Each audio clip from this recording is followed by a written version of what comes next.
Yo, it's your boy DZ, man. You already know it's not about the setback, it's about the get back. I want to appreciate everyone that's became a member, that subscribed to the channel, and that watches the channel. I appreciate y'all. If you haven't already, hit that notification bell.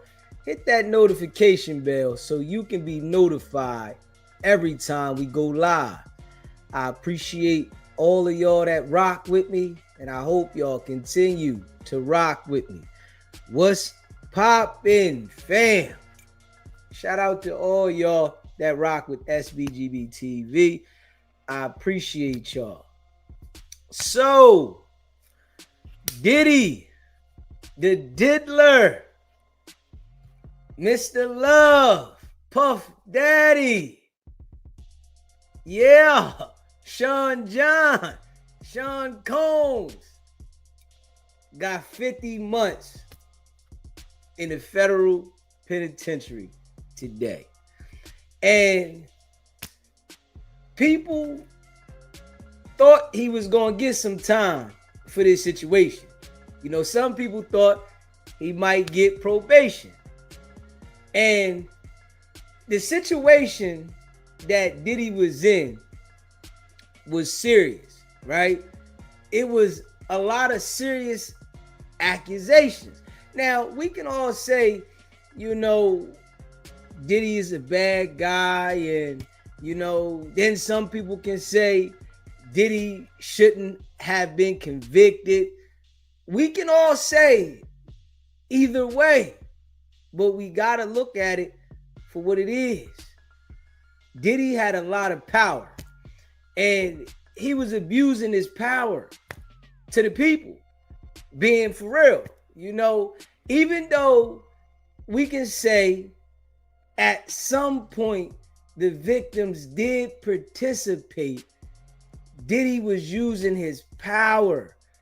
And we see how he was using the power with the artists, the people that was signed to him, the people that he didn't want to give them back their, you know, masters and their publishing, and he wanted to take control. Diddy had control issues, right? And he was lucky to get convicted of what he got convicted of. Very lucky. Just being real, because the jury could have went the other way. They could have said guilty of all counts. So he was lucky to get, you know, convicted of that. And he got 50 months, 4 years and 2 months. He get to see light again, right? He get to have another shot at life. He get to still enjoy his life, right? But you got to sit down. And I'm sure when the judge gave him those 4 years and 2 months, it crushed him, because he expected to go home. You know, he thinking that he got the best lawyers, he got all the money. I'm going home. Ain't no way they gonna keep me. I'm Diddy. I got the best defense team. My money long. Ain't no way they gonna hold me. You gotta understand this though, right? That money only helps you with the luck of the draw. You hear me? This time, the luck wasn't always on Diddy's side. Some people make out because they got some money and they are able to get out of situations because they got some money in the defense team, might have did the right moves to help them beat the case. But in this situation here, Diddy pissed off some people along the way, if we being real. Yeah.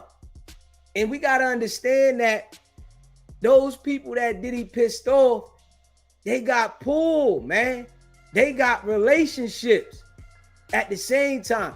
Even though it was up to the jury to find him guilty. Them people got pulled out there, man. Straight up. Them people got pulled. So Diddy, he fought a fight. And that was a fight that it was serious. Luckily, he made it through and he won to that extent, whereas though he ain't get life.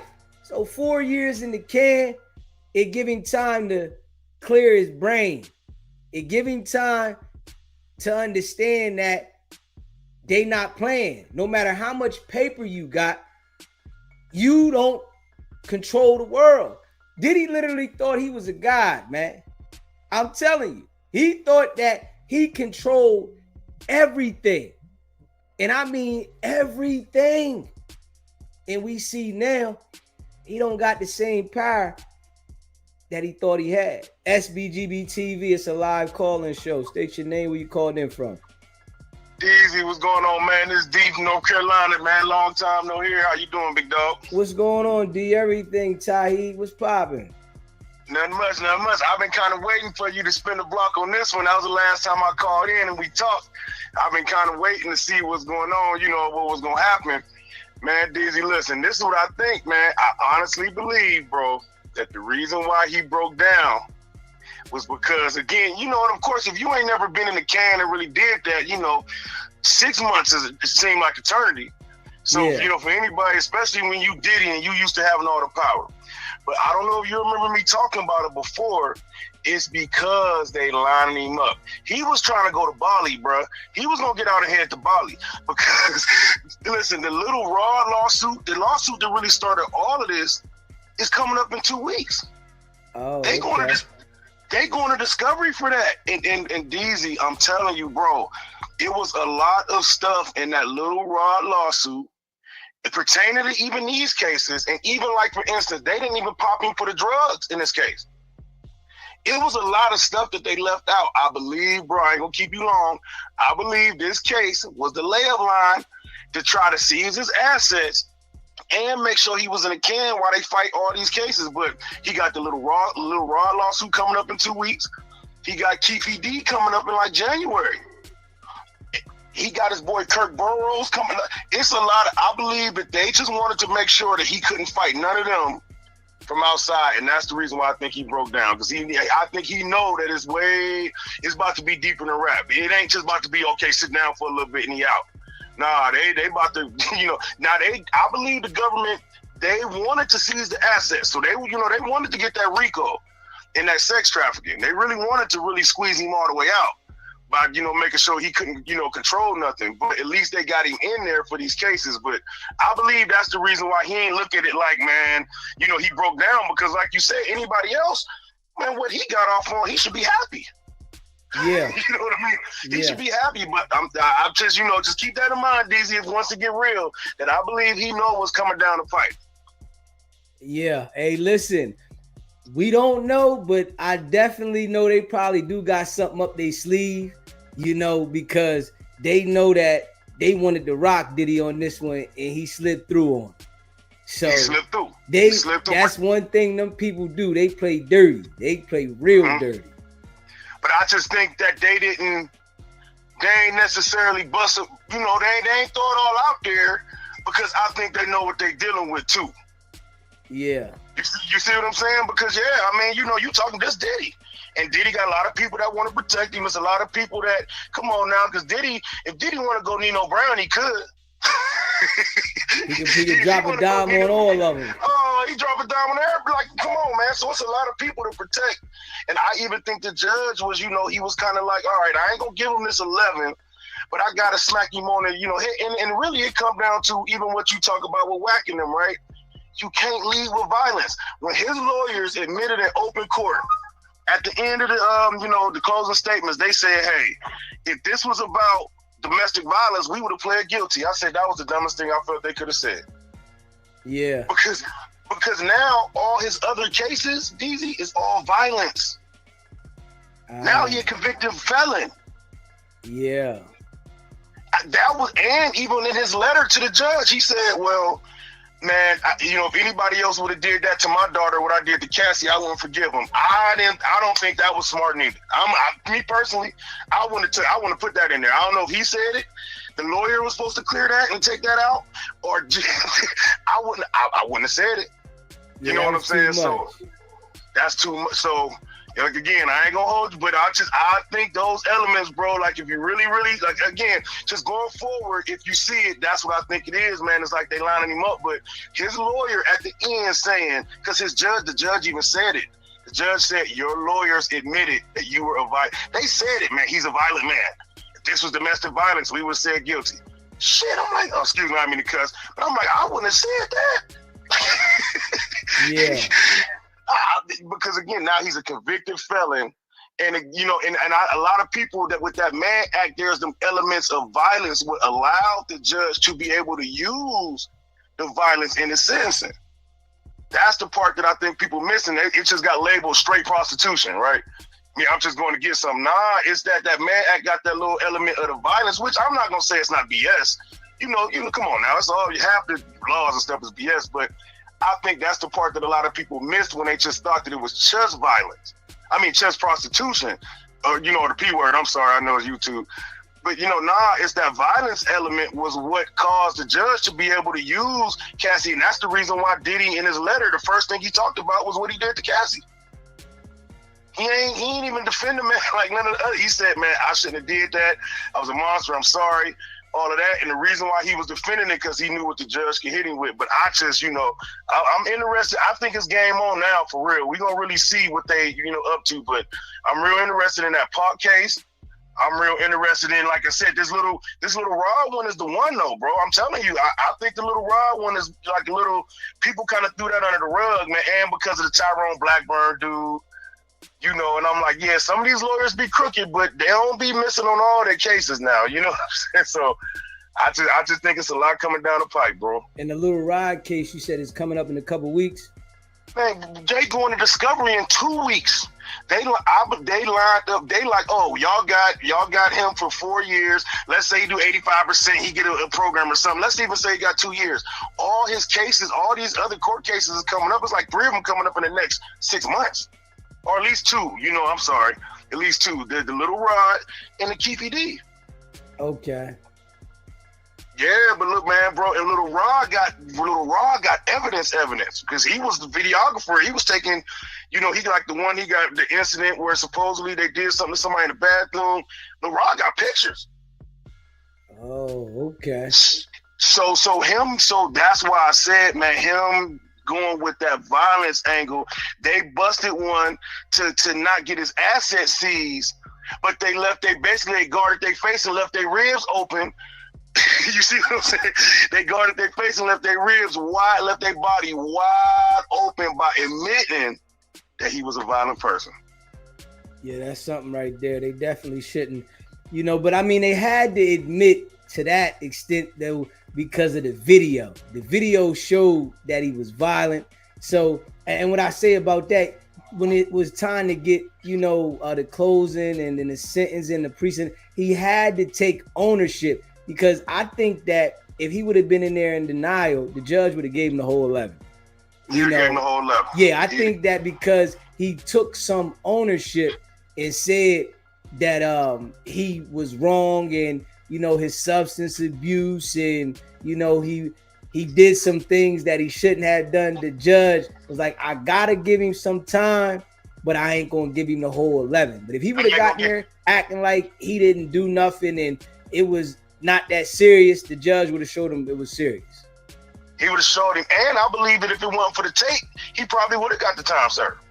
Based on this sentence that the judge gave him, I believe the judge just had to because of the video, like you said. Yeah. But I keep going back to what you said when I'm arguing with people about it.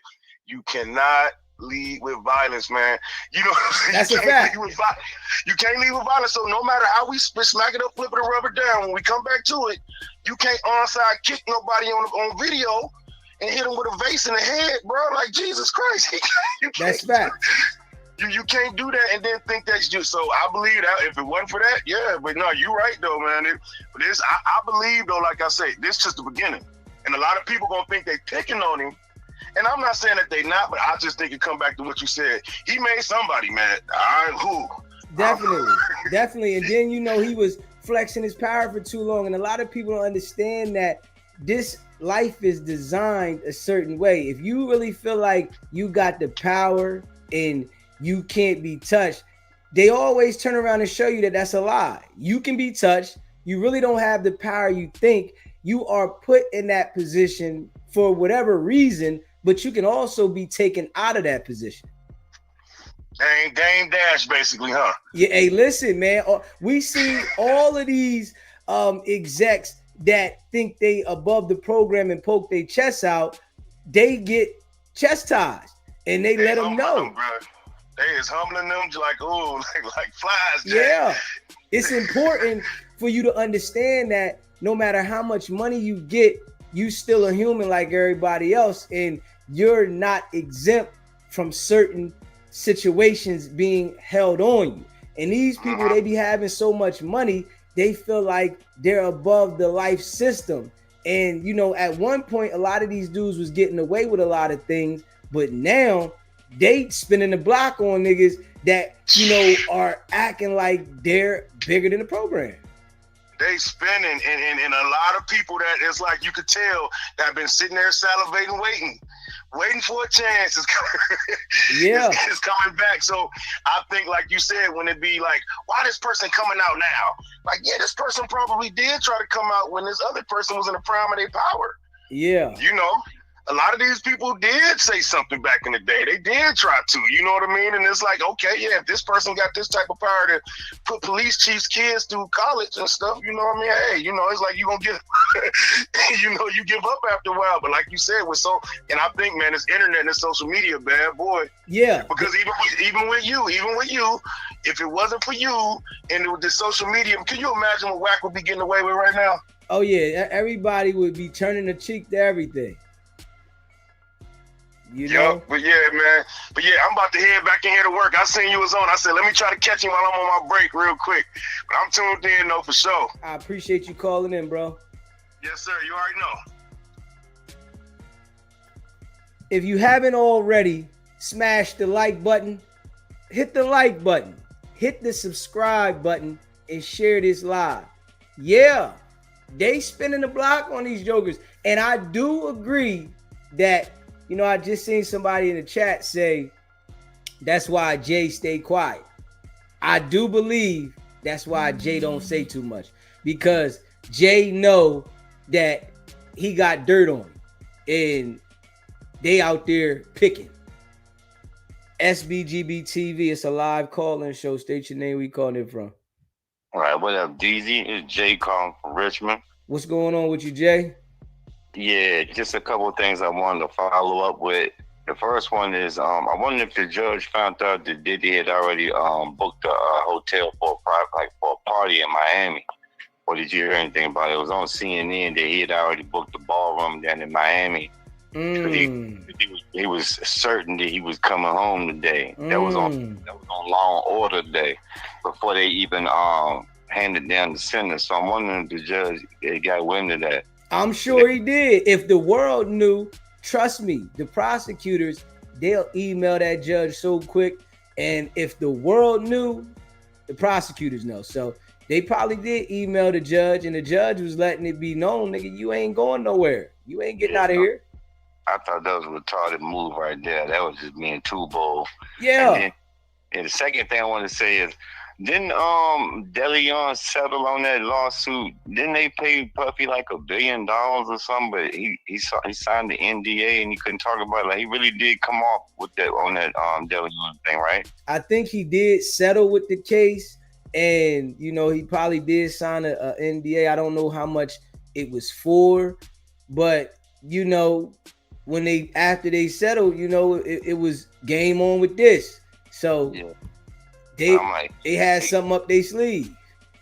He got $1 billion in the war chest, so ain't no telling what type of moves he can make with that. But I'm just saying, like, I guess for all the shit he did, and if he already got a year served, then what that would leave? With good time, that would leave maybe 3 years for him to do. Yeah, probably like 2.5 years, and then you never know if he might get some leniency from the president.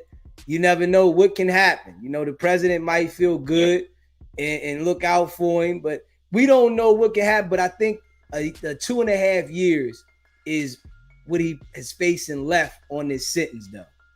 Gosh, and then I was hearing also that they might supersede, or actually they could actually throw some more charges at him, like while he's already in there, like they might not be finished.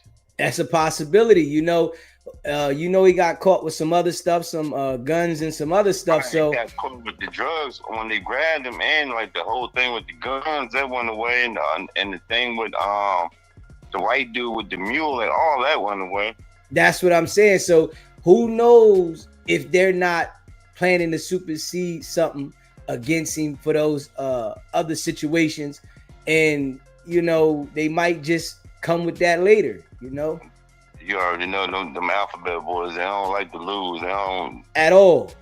Yeah. Especially to a brother that's being cocky. When you out here trying to flex like you big and you can't be stopped and you run the world, we all know the law run the world. So they let you do what they want to allow you to do, especially if you out here breaking the law.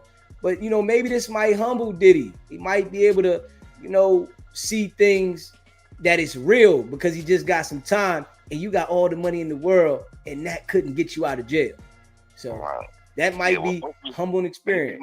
Maybe it might transform him, because like I know me personally, when I had to sit it down, I found God up in there. So yeah, I come out, I ain't look the same. I changed my whole shit around. But yeah, hopefully he might do the same thing. You never know. Yeah, man. I hope the brother do, man. I mean, I hope for anybody that is dealing with certain sicknesses, find it in themselves to be cured and delivered and not continue the same thing, But if he don't and he think that he's still above the program and the law, they gonna give it to him again. And the next time ain't gonna be, as light as they doing right now. Yeah. And then I was like, damn, I'm wondering if he gonna be another Tory Lanez too. That's another food for thought. You never know how shit might go. Yeah. I mean, Tory Lanez situation gonna be a little different because Tory Lanez getting deported. They can't deport Diddy, so Diddy still got his paper and he get to come back out here. He just gotta. I hope the brother learn from the lesson. That's what I hope when people go through situations like this right here. I hope that they learn from it and make do of what they went through to try to help others. You know what I mean? If not, that's him. He gonna have to deal with that. Oh, right. I hope so too. But yeah, my wife, she thought he didn't get enough time. But I'm like, I guess anybody that know anything about the criminal justice system and see all the charges he had, and he ain't got to do with 2-3 more years. He really came out good for real. Yeah, he definitely came out good, especially when you facing a life sentence. You came out good getting 4 years and 2 months. And, I know it's a lot of women that look at it because he was, accused of abusing a woman or women more than one. So, a lot of women look at it as he should, really feel that. And then, he abused men too, so it was like, people look at it like he should be feeling it more than, what he got. But I'm just hoping the brother understand that they not playing now. This ain't the 80s. This ain't the 70s. They gonna give it to you no matter how much paper you got. Yeah. And then and one more, a third thing, food for thought. What if he be a Jeffrey Epstein? You never know, right? Yeah, you never know. Yeah, you never know. But I doubt that with him though. The reason why I say that because he only got 4 years. And I don't think that, they gonna touch him for that, or he'll touch himself. So yeah. I don't think that. I think he gonna knock this 4 off, and hopefully it's a humbling experience. That's what the major lesson has to come out of this for people that got money and feel like you got the world under control. This is what can happen to you. All the money in the world couldn't get him out of this situation. He couldn't bail out. He couldn't totally beat the case. It just helped him minimize from getting a life sentence, but he still got time. Yeah, hopefully this time with sobriety, getting stuff together, hope this helping turn this up around. But yeah, that's all I wanted to say, DJ. I watch every night, man. Stay on your neck. I appreciate you calling in, bro. Already. If you haven't already, smash the like button, hit that like button, hit the subscribe button, and share this live, man. Yeah, the line is open, man. Y'all can let me know how y'all feel about the situation and, Diddy getting the 4 years into 2 months. Yeah, he got 50 months in the can. Prosecutors, they wanted 132 months. You know what I mean? The prosecutors wanted 132 months. And the judge gave him 50 months. So I think, honestly, he came off, because he got a shot at coming back in another 2.5 years. And he didn't lose his entire freedom for life. So, and that's what the judge said as well. You got a chance to come back. You got another shot at life, and Diddy was ordered to pay a $500,000 fine as well. And he said he addressed the court earlier and begged the judge for mercy, calling his actions disgusting, shameful, and sick. Combs apologized to the victims and all the victims of domestic violence. This is what happens, though, when reality set in and you see that your money can't buy your way out. Now, you sorry.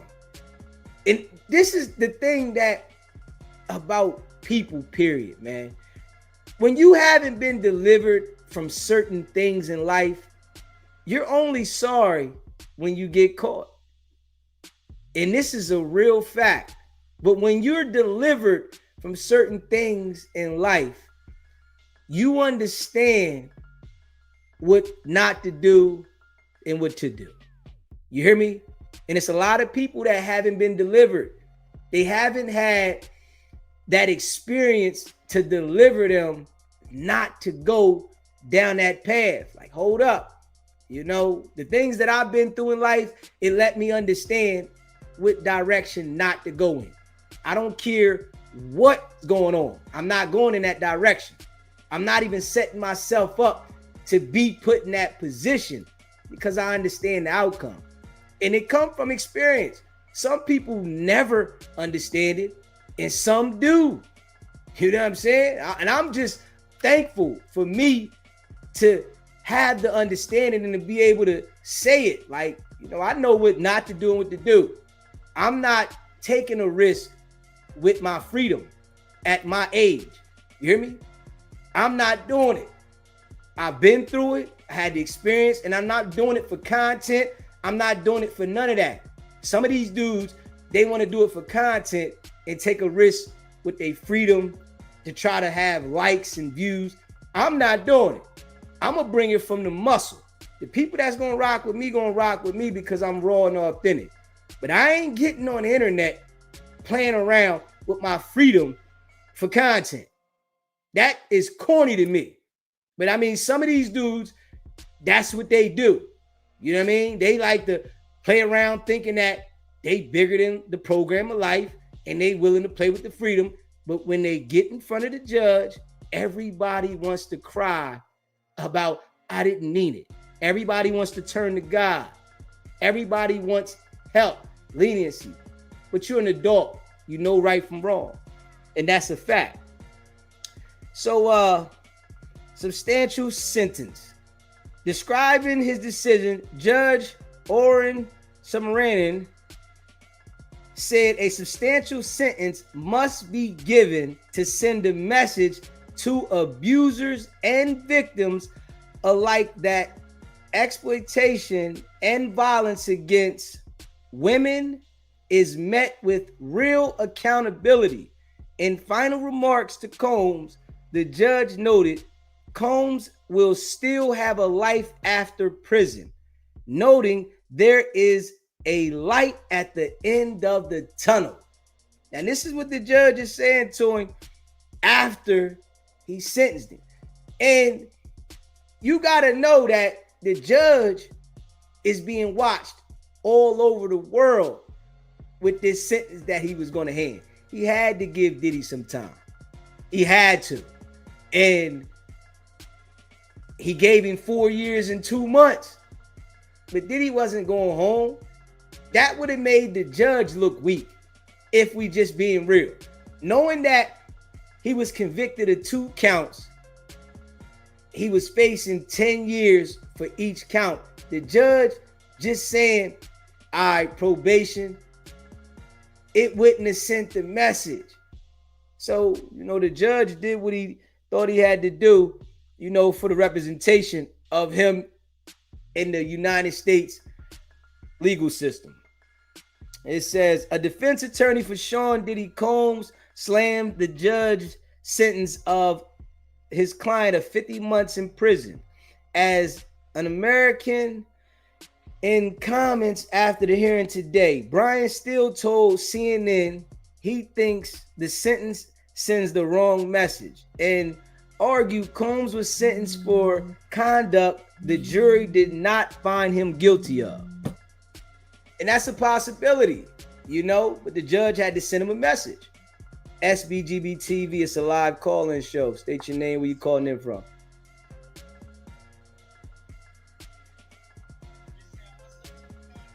GBTV, I didn't know we was live. Yes, sir. We live, my brother. What's popping, man? Yes, sir. All right, let me jump in this chat. Yes, sir. SBGB TV, man. Y'all know what it is, man. Hit that subscribe button, smash that like button, and share the live. Yeah, Brian still don't think that the judge sentenced him for what he's convicted of. He think that the judge sentenced Diddy for what he was accused of. And that's a possibility, right?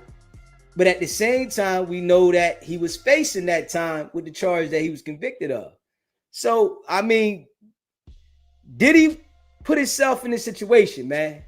This should send a message out there, man. That bag don't mean nothing when you get in that courtroom and you dealing with people that are going to testify against you, people that you have victimized.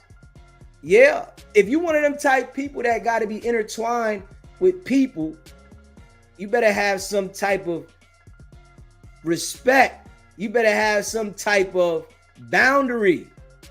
Don't think that you can go at people and have no boundary and think that you control other humans, because when they turn on you and you abuse them, you're going to suffer the consequence. And this is what happened with Diddy. The people that he abused, they turned on him. Straight up. The people that he abused turned on him. He felt that his money was up.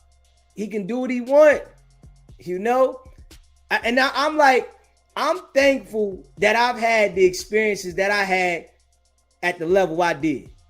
You hear me? Because it gives me the clarity to understand how to deal with things as I grow and mature. And a lot of these people, Diddy been doing what he's been doing since he was young. So he didn't have that experience to really give him that stop to make him think. Them experiences that he was having when he was younger, he was getting out of them. He was beating them. So it wasn't like you had that experience to sit down and to be able to say, hold up, I know not to do that. What happens is, right, when you're addicted to certain things, all you do is get worse at it. When you are addicted to certain things, your addiction becomes stronger and you get worse at it. And that's what happened with Diddy. He got worse at the addiction of abusing people, women and men. SBGB TV. It's a live call-in show. What's popping? What's popping in Miami? What's good with you, bro? Man, ain't too much, man. Ain't too much. But that 4 years, man, that really ain't nothing. You feel me? Not at all. That ain't nothing. He got away clean, for real. If you really, really, really want to know all the stuff he done been involved in and everything like that, you got to sometimes just take it on the chin, knowing what you've done in life. You know what I'm saying? Yeah. Like, you can't act like just because you ain't get caught for certain stuff that you wasn't involved with them. You feel me? Fact. Like you know what you did, bro. So these little 4 years is your time to reflect, get clean, and you come out with a clean slate. Everything you've done, you've served you feel what I'm saying? Yeah. Whether they caught you on it or not, your conscience is going to be like, you know what? I sat down and I, whatever. But you done been involved in way more stuff than these little girls, the little, booking Johns and all that type of stuff. You feel me? The Shine stuff. Remember, Shine had to do a whole dime. A diamond back. Shine had to go. You feel me? He went diamond. You feel me? Yeah. So what? You don't got no. What about that? You wasn't. You feel me? He did a dime for something he didn't even do, and you got to do 4 years for some stuff you know you've been doing for years. Come on, bro. You feel me? Gotta sit and down. it's really realistically, it's only 2 years per count. You feel me? Yeah. It's really nothing. And then you got all these programs you can do. You about to be out this time next year for real. You feel me? Yeah, it's a possibility.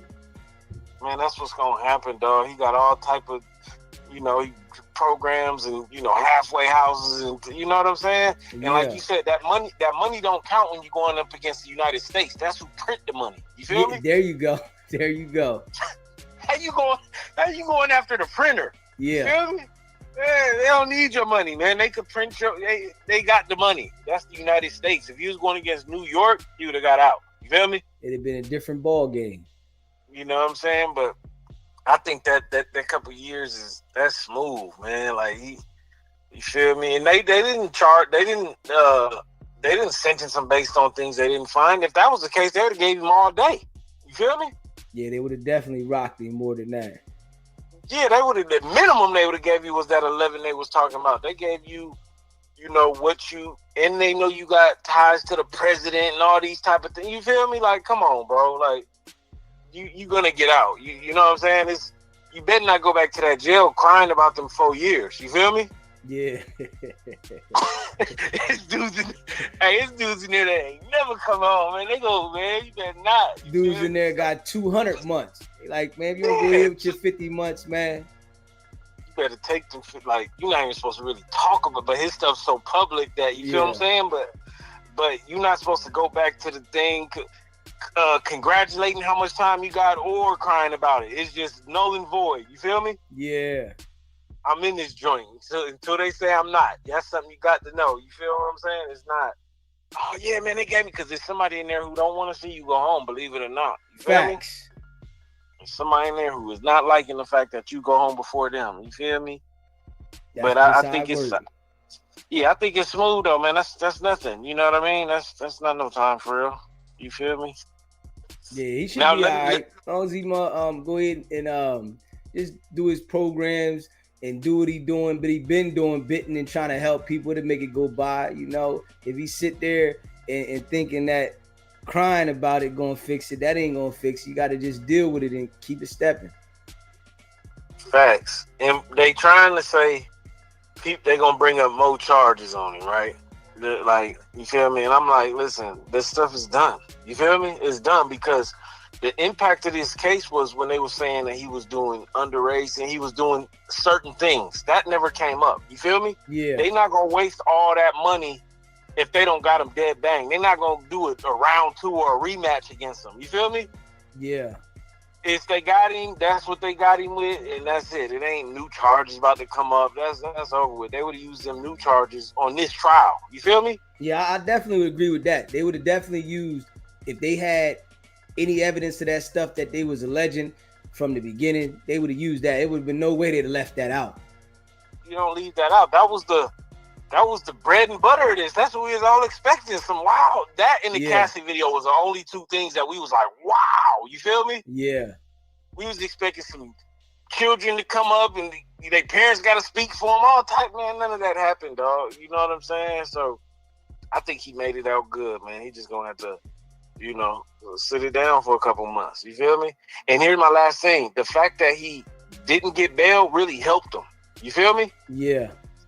Like sitting all them months, even though, like, once you in jail for like a week, you there. You feel me? Yeah. Like, you there. You there. Like, you in that joint. So all that getting out, coming back, going back, that really messes you up because now you got to reacclimate to the, you feel me, what's going on, and you got to get back comfortable. It's just, that actually helped him that he didn't get no bail. You feel me? And he got a year in, so, he probably do 2.5 more, if that, and voila.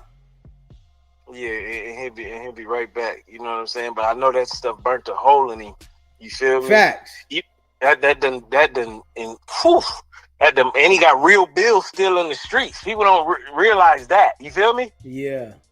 Like, people just think, all right, he locked up, he just got to pay for his lawyers. He got real bills in the streets that he still got to pay. You feel me? So yeah.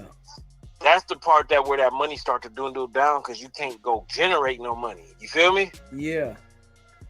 You know what I'm saying? You can't just go show face and make a quick 2-3 million and all that type of stuff. You know what I mean? So even like Young Thug, you could tell he don't got it like how he had it. You feel what I'm saying? He trying to shake back. Yeah, that definitely put a dent in your pocket just paying out and not get that same chicken like you was. Yeah, when your overhead is beating your income, you drowning. You feel me? Yeah. You know what I'm saying? So his bill, somebody like that, his bill's probably, you feel me, $1 million a month. Like, you know what I'm saying? $800K every month. You feel me? The million. So if you can't generate that money back and then people drop you your endorsements, it's like, man, like, what? You feel me? So yeah, I just think that they tried to just get him of all his money. That's really what it come down to. Like, they wanted to enrich him. You feel me? Just like they try to do the Dirk and all these cats, man. That's why once you get that money, just do right, man. Don't use it to go backwards in life. You know what I'm saying? Anything I ever done that wasn't law abiding was for some money. So if I already got some money, I would have never committed no crime. You know what I'm talking about? That's a fact. You feel me? Just on some real stuff. You feel me? That's a fact. So once you get that money, man, you have no business committing no crimes, man. Straight up. You feel me? Like, at all, bro. But that's my call. I appreciate you calling in, bro. Uh. If you haven't already smashed the like button, hit that like button. Hit the subscribe button. Share the live. Yeah. So this is a lesson for Diddy. And he got to make sure that he take this lesson in. Straight up. He got to make sure he take the lesson in, man. For sure. Let me see. It says,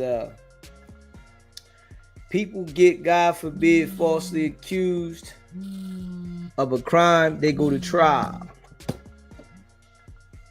SBGB TV. It's a live call-in show. State your name. Where you called in from. Hey, DJ, this Motor, man. So I want to ask you, man, what you think about, do you think Bellagio just trying to exhaust all his funds and take his money away and, him paying for all them bras, man, he messing with and his children, his son trying to live like him. Once all that money gone, man, once he get out, like you say, in the Fed, 85%, man, about 2.4 years, 2 years, 4 months. He gonna be through with, man. He gonna get out. He gonna be humble again. What you think about that? I mean, I don't think he gonna exhaust his paper because I think his paper is so long. But I just, think they definitely was trying to get him with that RICO. That would have been able to seize everything. So, I just think that this situation is a situation that he should learn from and hopefully humble him. If he come back out with that cocky attitude, like, he's the one, he gonna do the same behavior. This experience is supposed to teach us. Some people don't learn from the experience, but this is an experience that it showed him that your money couldn't get you out of it. So I hope the brother learned. Now, money is funny. So let me ask you this, that you say money. Now, this is funny right here. Now, check this out. it's alleged that the money he gave Zip was for Tupac, right?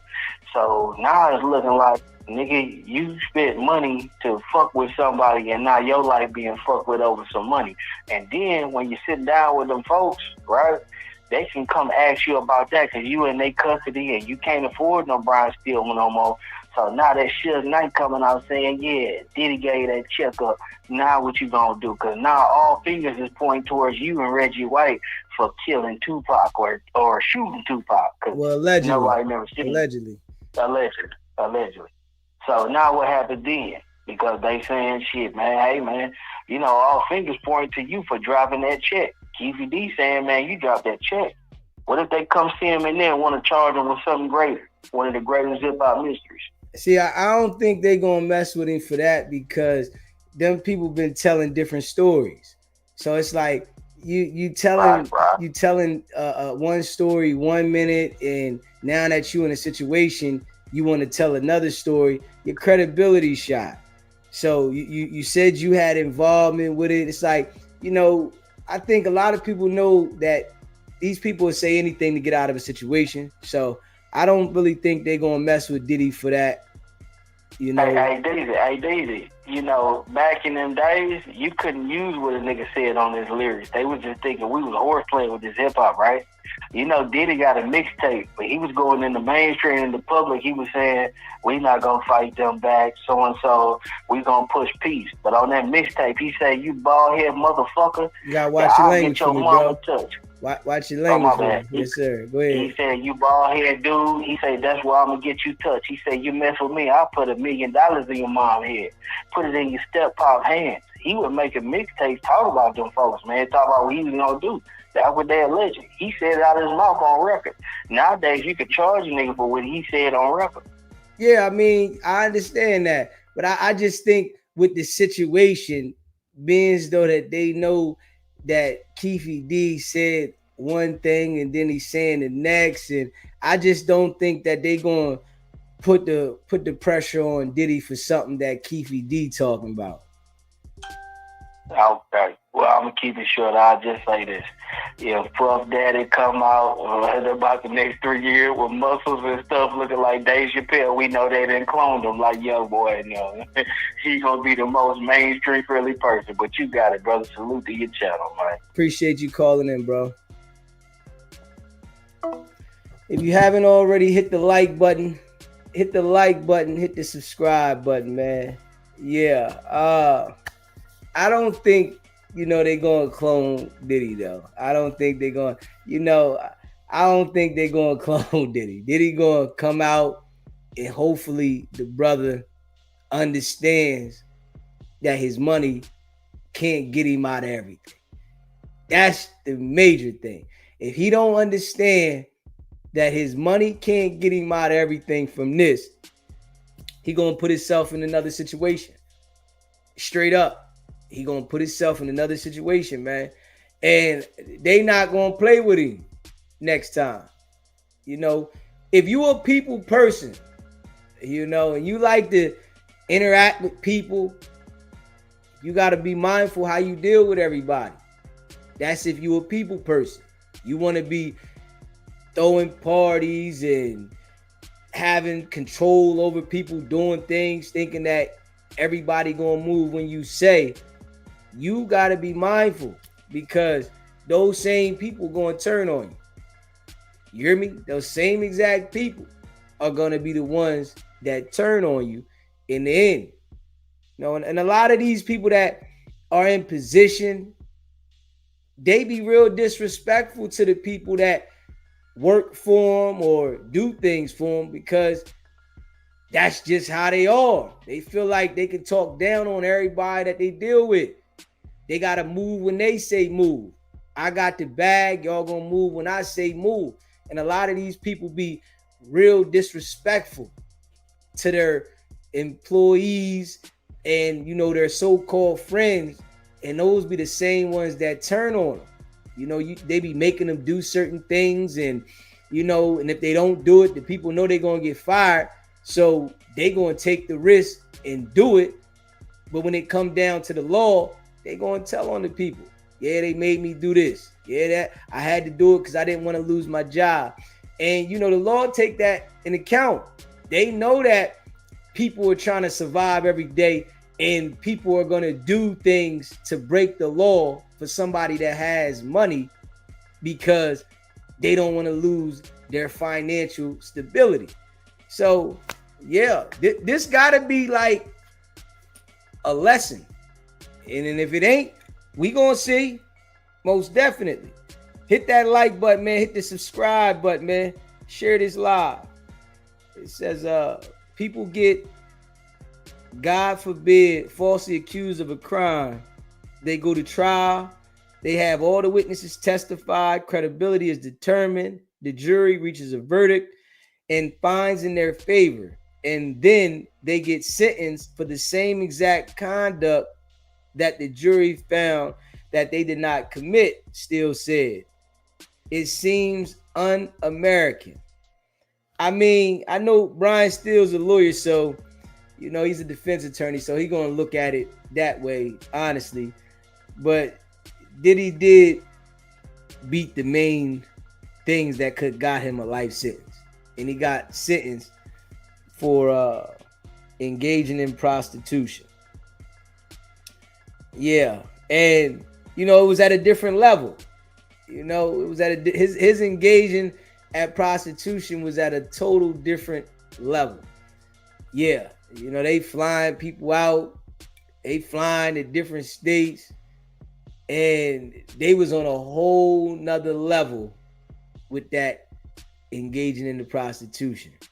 So yeah, let me see. It says Steele told CNN Kara Scannell that since Combs was not convicted of trafficking and racketeering charges, the judge should not have considered those elements in his sentence.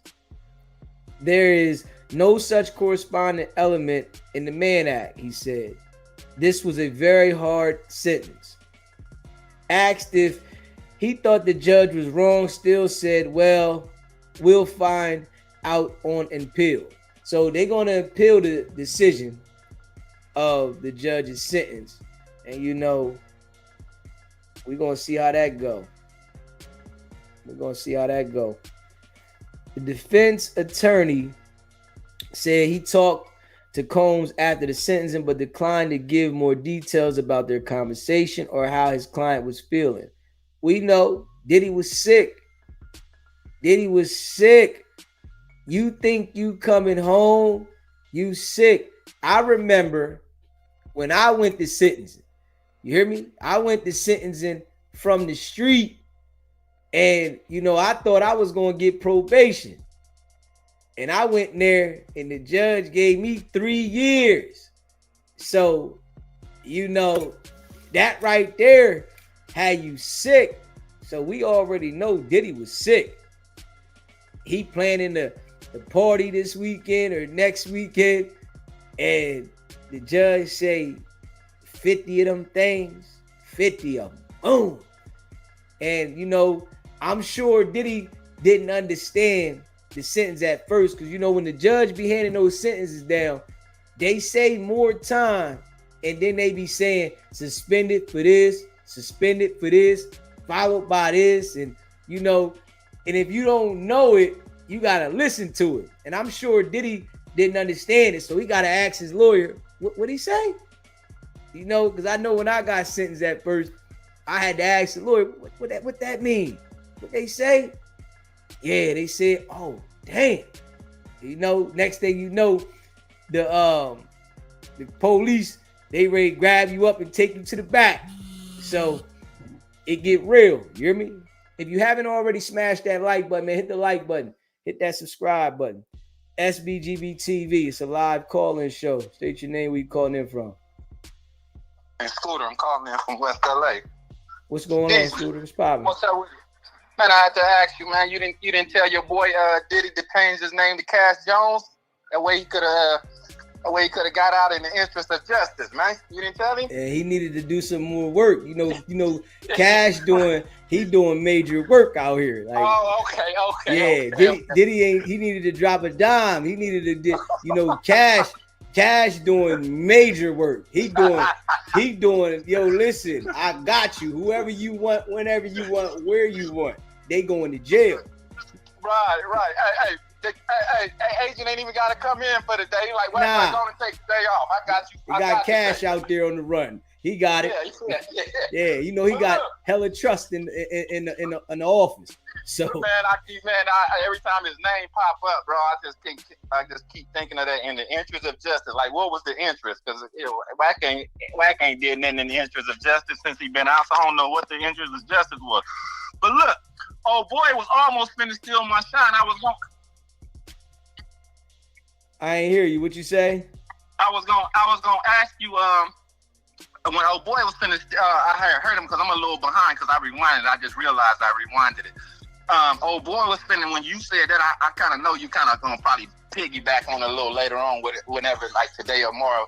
Like, it ain't no, when you saying like with Puffy, he do get the opportunity to come home, but it ain't no guarantee coming about them pins that he gonna make it. And when I was saying that when he said, "Oh boy," mentioned Tory Lanez, I thought that's where he was gonna go with it for the stabbing and all that. Oh, like, yeah. See, and I didn't catch on at that moment because I was thinking about the time. But yeah, like Tory Lanez, yeah. I mean, the situation could happen like that. It could happen like that. But right. Tory Lanez is he in the state though. So okay. In the feds, Diddy probably, definitely taking care of some of them dudes, so I'm sure they looking out for him at the same time. Right, but that's what I was thinking too. I'm like, because by being behind the walls, it could be sweet. It could be sweet one day. It could be sweet 1 second, and it go up.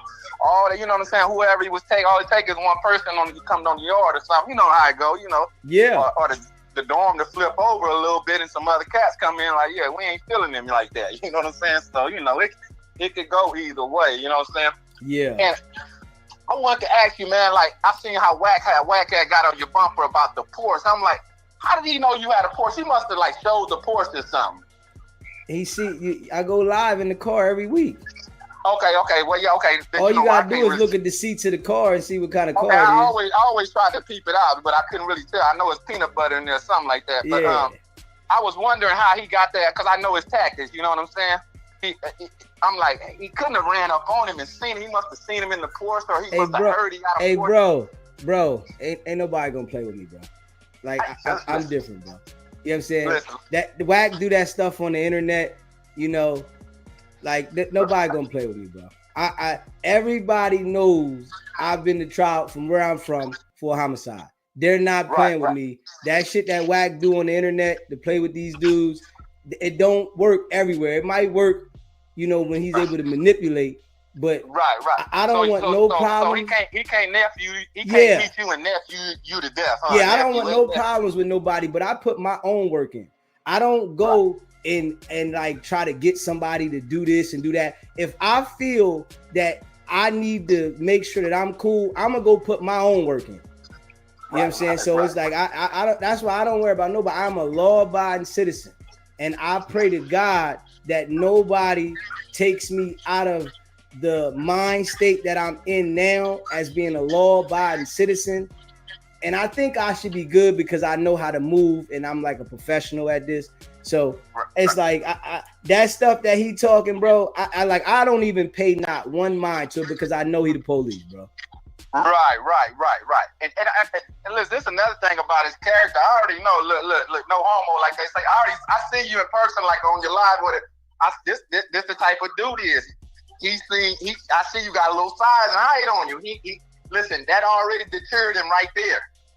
That alone right there deterred Wack from ever trying to holler or run up on you. He ain't gonna do that. He's just not gonna. That's not in his MO, bro. I'm just telling you. You know what I'm saying? Yeah, I know. Yeah, I know. He just be doing a lot of talking. His tactics is to scare people and stuff like that. And and it's like people that like might not really come from the street. Like nigga, I was a big dog in the street. So it's like it's like you can't handle me a certain way, and I get respect everywhere I go because I give people respect. So it's like that the games that he play are with people that are like little individuals that he manipulates. But you know, it's like certain people it don't move that way. Look, you I'm pretty sure you come from the wrestling era, right? Bobby the Brain Heenan and all them. You heard of them, the cats, right? Yeah. Yeah, I just want to put Wacker kind of like little number 4 or 5, man. He one of the most entertaining managers that ever walked this earth, bro. Yeah. I ain't never seen a manager put on a show like this, bro. Every time I look up, this nigga got a show going on, man. Yeah. I'm like, damn, most managers and people like that kind of like they thrive on being in the back scene. You know what I'm saying? And really, your boy ain't gonna admit it, but the game, when we was just talking, I heard y'all talking about who was respected. Like, I think the guy mentioned Dame name. The game used to be a respected cat name out here in these streets, man. It's been turned into his name ain't nothing no more. And I'm trying to figure out, like, damn, is it because he started hanging under Wack? Do Wack got something to do with it actually? Or was he already a goofy we just didn't know? Hey, listen, I gotta be real. I don't know if that is what it is, but I do know this for a fact. When you associate yourself with certain people will label you as they see who you associate with. You know, right. And this is why me being in this YouTube space, you will never see me link up with none of these YouTubers.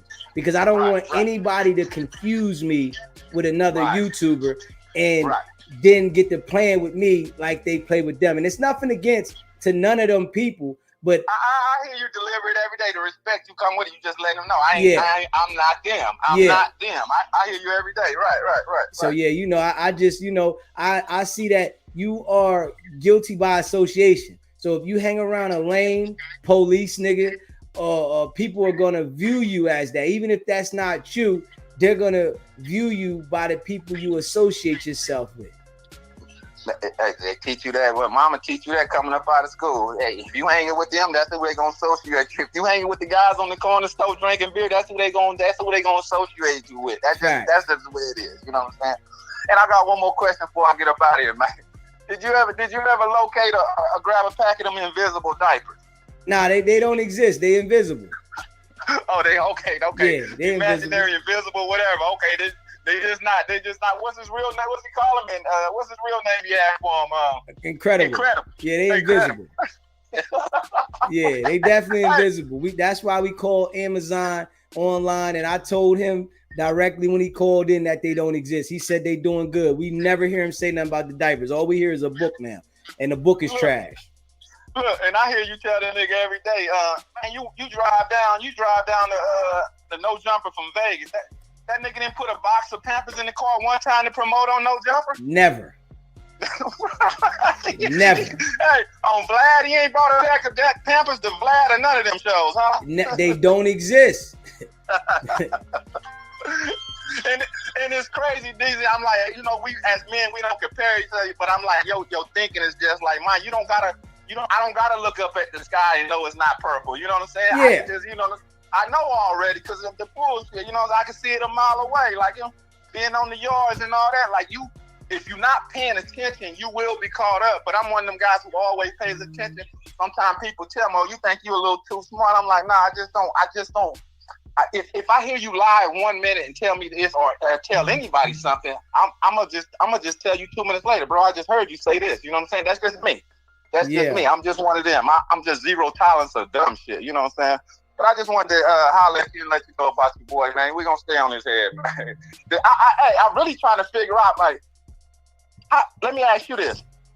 How they going to, if they ever catch your boy, how they going to get him? Because, you know, I'm from LA. He moves strategically. You know that. I'm trying to figure out, like, how they ever gonna catch him at a dinner or something where he with R&B where he think it's all good, or how you think they gonna ever get it? Can they ever get at him? I don't think they gonna ever get at him. If somebody had to get at him, they gonna have to go to where he at. They just gonna have to take a risk. So I don't think anybody's ever gonna take that risk to go at him. I just think that his time is gonna run out with them people, and you know, because when you are running around like that and you still committing crimes, they gonna throw you back one day. And when they throw you back, that's when, you know, because they threw all of them back. You can't name one informant that they haven't thrown back. So it's like it's just a matter of time. And when they throw you back, they turn the shoulder all the way on you, and it's like you don't even exist to them anymore. Your credibility with them is gone. His street credibility is gone. He has credibility with the law enforcement, but I guarantee you, it's gonna be a time that they're gonna just expose him and put him out there, and then we're gonna see it because it's like he's doing too much. Well, I hear you about that. Well, I was actually thinking about the street dudes. That's what I was talking about. Yeah, but I'm saying the street dudes. I don't think they're gonna get him unless they take a serious risk. They're gonna have to do They're gonna have to do real work. Like, you know, back in the day, people would do real work. Now people don't do real work. Back in the day, it would be somebody that if they wanted you, you would be their target for the week until it was done. You know what I'm saying? If they don't care where you at, they get their man. Yes, you know, but it's not like that in today's world. Today's world, you know, it's different. So people move different. But if somebody was to get on that type time, it wouldn't be hard. It's just that I know people know that he's the police. So it's like, who wants to go and risk going to jail trying to get this guy? Hey, you gotta have a type of backdoor relationship with an Adam or somebody like that, and be like, hey, Adam, let me get him, bro. Look, just let me get him. I ain't gonna kill him, and then that's all. I think that's all. What old boy, he always talking about. He do business with Alan Grumfield or whoever one of them type of dudes. Them the type of dudes you gonna have to like get at and holler. Hey, just let me get him one good time. Other than that, you ain't gonna get him. You right? You know what I'm saying? Yeah. He gonna. That's what he gonna do, man. He gonna play his game of hiding, and he's not going to go anywhere. You know, you're never going to see him for the rest of his life out with any celebrities that is at, you know, event where you're going to see niggas at. You might see him somewhere where you see the white folks at, you know, that they got in a secluded area, but you're not going to see him nowhere where niggas at, because niggas as a whole don't like him. Right. And when he shout out people like Cardi B, like you say, they like, you know, I know he lying, but I ain't even gonna waste my time on trying to verify it and getting on the internet. I know, you know what I'm saying? I know how he get down. Like them people don't deal with him. At all. I never heard of Cardi B shout him out or none of that, as much as he talk about her. At all. You know, I ain't never heard of Snoop shout him out or none of that. Listen, I mean, for him to be this type of executive, he claims is like, you know, I don't see a nigga on, you know, Entertainment Tonight or something, you know, a little 30 minutes before they go off. But, you know Bingo. What I'm saying? Like, some of that type of, you know, for him to be the prestige dude that he claimed is. You know, you never seen him on Jimmy Kimmel. You never seen him on Jay Leno. You never seen him on anything that you would see an exec on. You know, you never seen him on none of that because he doesn't fit that criteria. You know, man, listen, some of them celebrities shout out they hairstylist by name. You know what I'm saying? Shout out to I've never heard one legitimate celebrity or somebody that he claims to know shooting back some love. I just never heard it, bro. You know what I'm saying? Because it is no love. They all know the character of him. They know that his money isn't the way he portrays it to be. You know, they know that he's putting a show on for the people that don't have the status that they have, so they just let it go. It's like, it's not even for me to say anything because I know he's not of that status. So let him fabricate to the people that really don't know what's going on. And that's why when you see when I said it to him, he couldn't. Lil Chuck and all them type dudes, Lil Chuck and academic, they play like you say. Act probably just know. Act know is just, you know, Act gonna get his money off of him. Act too smart not to know the real. You know what I'm saying? Of course, academics knows what's going on. That's why he uses them for the content. Right. But sometimes I just be like, come on now, you doing a little too much on his behalf. On his behalf. Now he looking at the views. He get whack on there. The views run up, and you know he looking at the views, so he'll play real soft for the views. That, you know, he playing on the money, man. You know, even though we know he really like soft in person, he gonna play that role and then, you know, get online, and then he doesn't want Whack to start talking about the charges with the little boy. You know how he could be in a situation with a little boy talking that crazy stuff, the stuff with the girls suing. He don't want Whack to start running that on him. You know, Right, so right, he right, going right, he right, going to use him for the money and not try not to get on his bad side. right. Because I highly doubt that he ever seen him in person. So yeah. Yeah, you know. So So yeah, you see that those dudes they don't deal with him in person though. You see that they don't deal with Wack in person. That's what I'm saying, right? I doubt that academics see him in person, so he really don't care. Right. Yeah, the academics only using for the phone calls. The only person you know that he see in person mainly all the time is Adam. You know, Adam got locked in with the contract, but Vlad, whenever he do the interviews, that one day out of the month or whatever, he see him for the interview for a couple hours and use it for the content. They have all came together collectively and decided we're going to use this dummy for the content, but the only person that really suffered behind it was Adam because he allowed him to get that close and bring them boys up there to beat on two people and rob and pistol with him, and it made that reflect back on his company.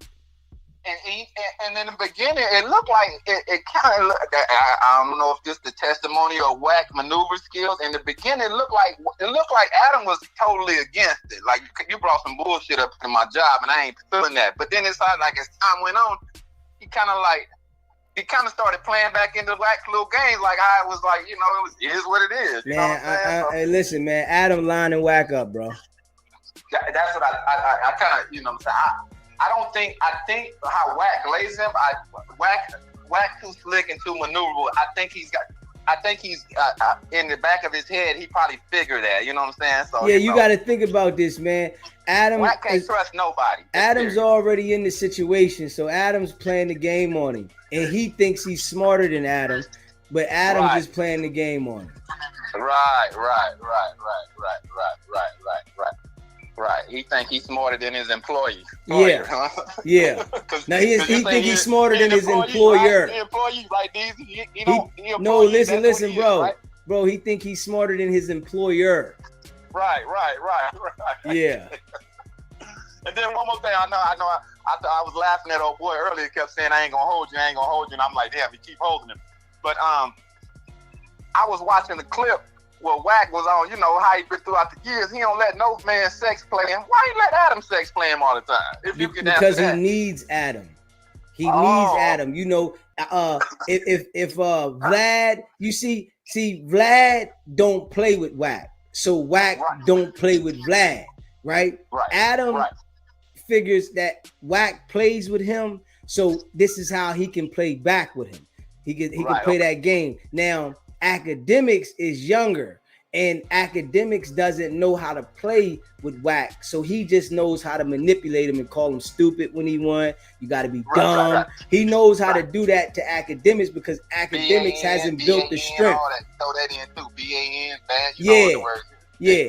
He can do all that to him because Academics hasn't built how to deal with the nigga on the level like that. But you can see there's certain people that he not gonna play with because they not gonna play with him.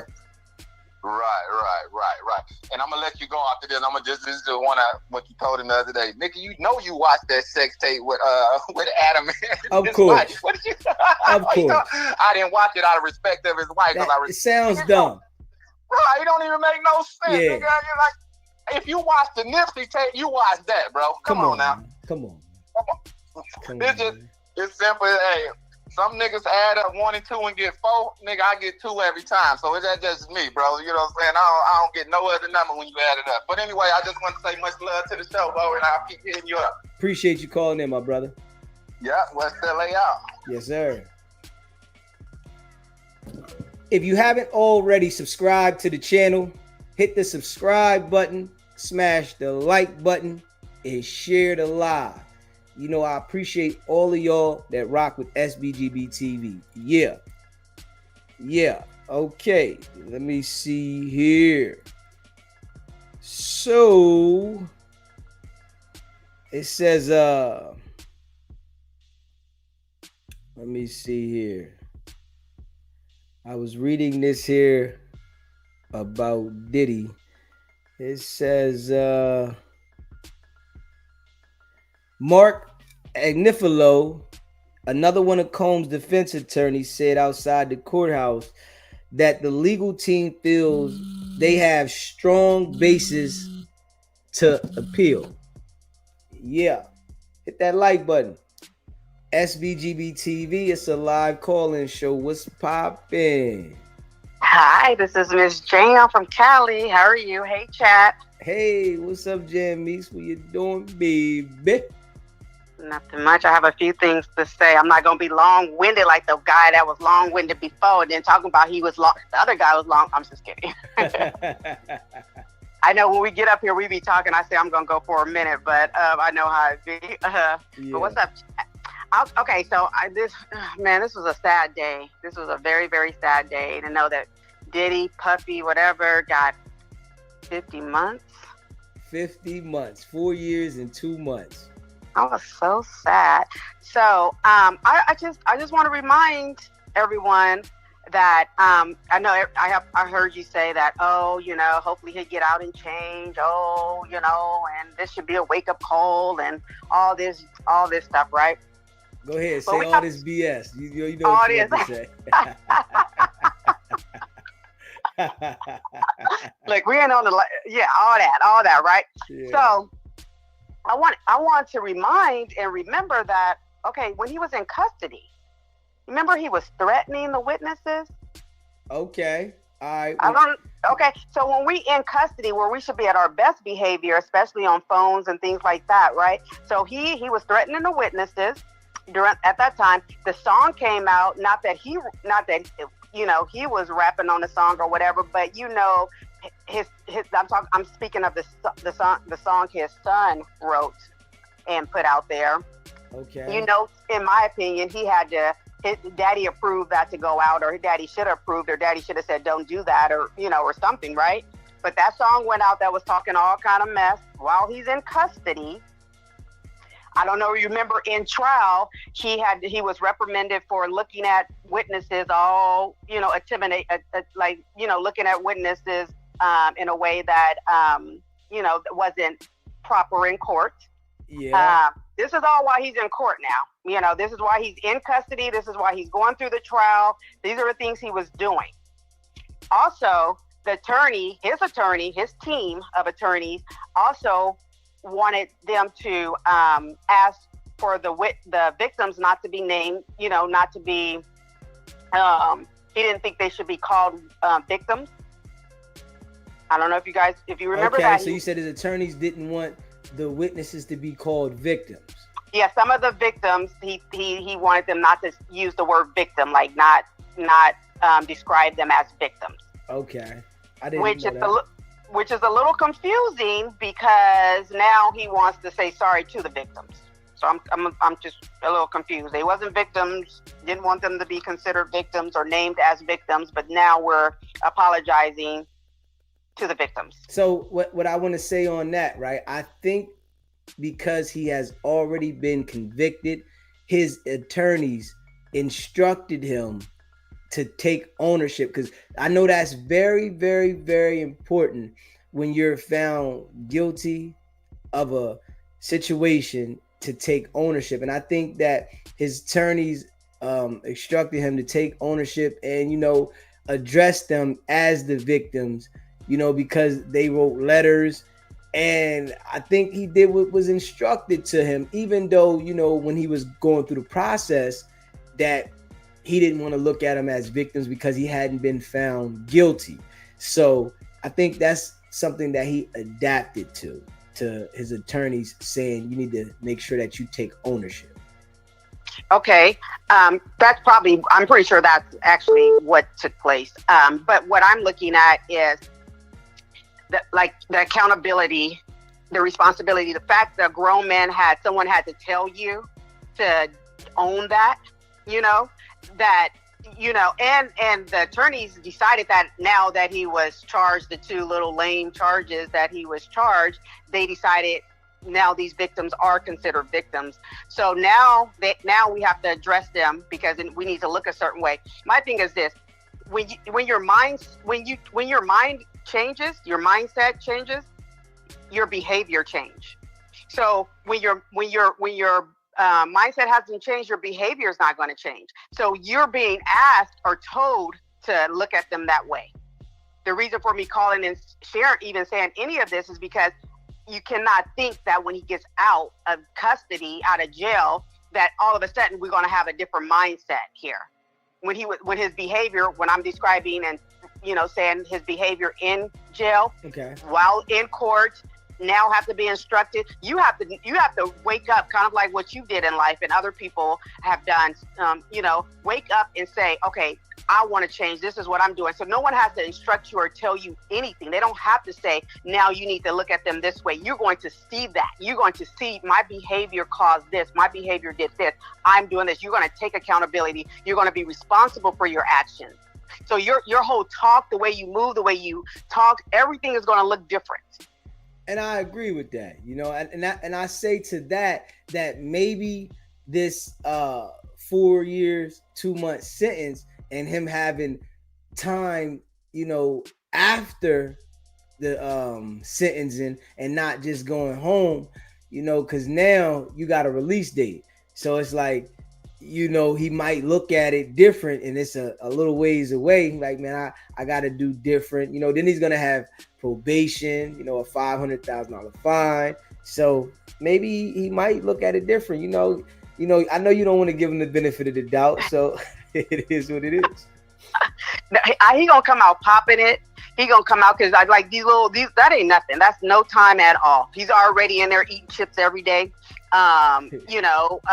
Doing all that stuff already up in jail and stuff like that.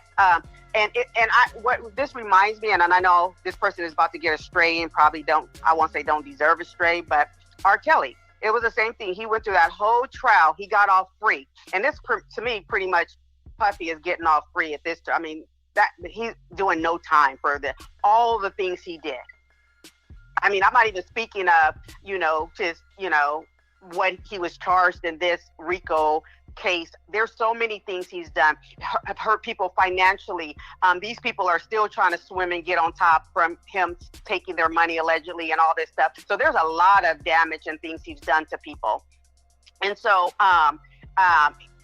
these little 2 years is nothing with what he's actually have done to people in life.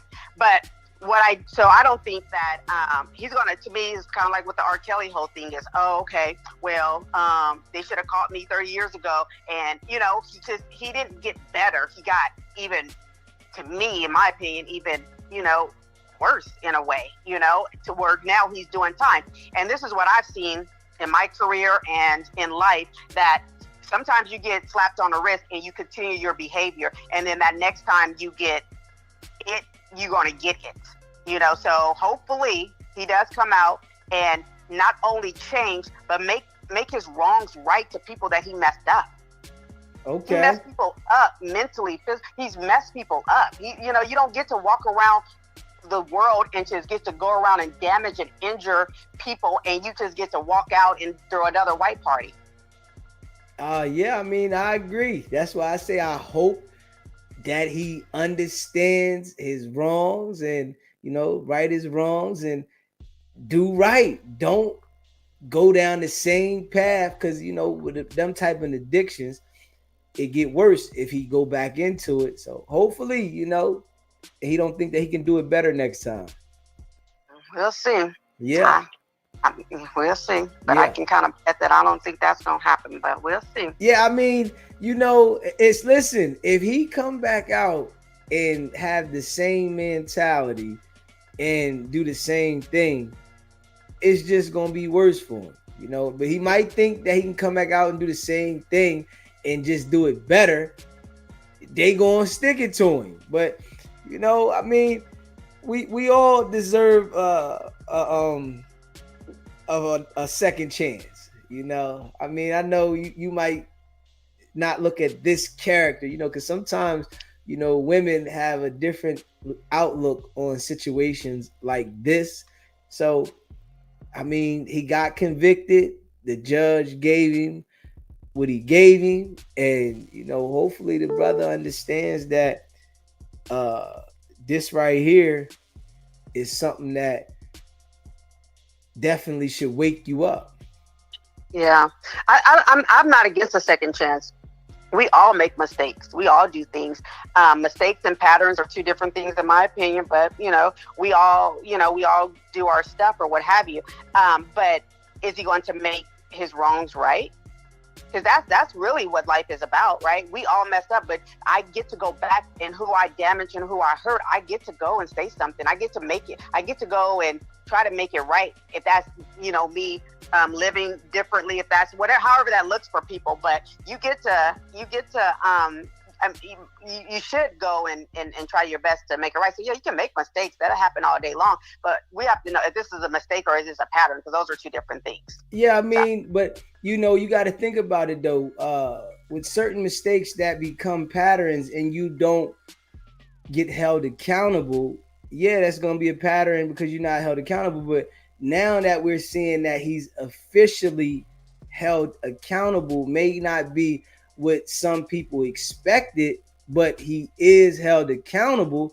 So hopefully him being held accountable, he accepts the accountability and understands that this is no longer accepted and makes do and changes everything that he used to be doing. Okay, we're gonna see when the next freak off or not happens. Yeah, we're gonna see. Listen, man, I mean, I don't, me, I'm personally, I like being by myself. I don't need to have parties and stuff like that. So, I gotta look at how I look at it. I just hope the brother understands that, live your life, my brother, because when it all go down, everybody gonna point the finger at you. Yeah.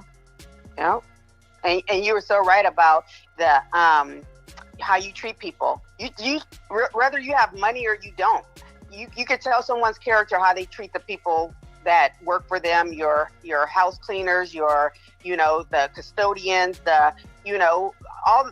That's how you tell the character of a person, not who's the big baller and you in their face because they got money and stuff like that. How do you treat the people that are still trying to climb up the ladder, or just making it, or things like that? That's how you tell a person's character, not who you in their face because they got million bazillion dollars like you have or what have you. But how are you? Because those people, they don't forget. People don't forget how you treat them. They don't forget that. Yeah, I mean, I think in life you have to have a certain type of experience to understand how to treat people. And you have to have some type of observation to know how to treat people. And if you don't know how to treat people, then you should be mindful of dealing with people. So I just think experience, because, we get to see certain things that, make us look at things a certain way.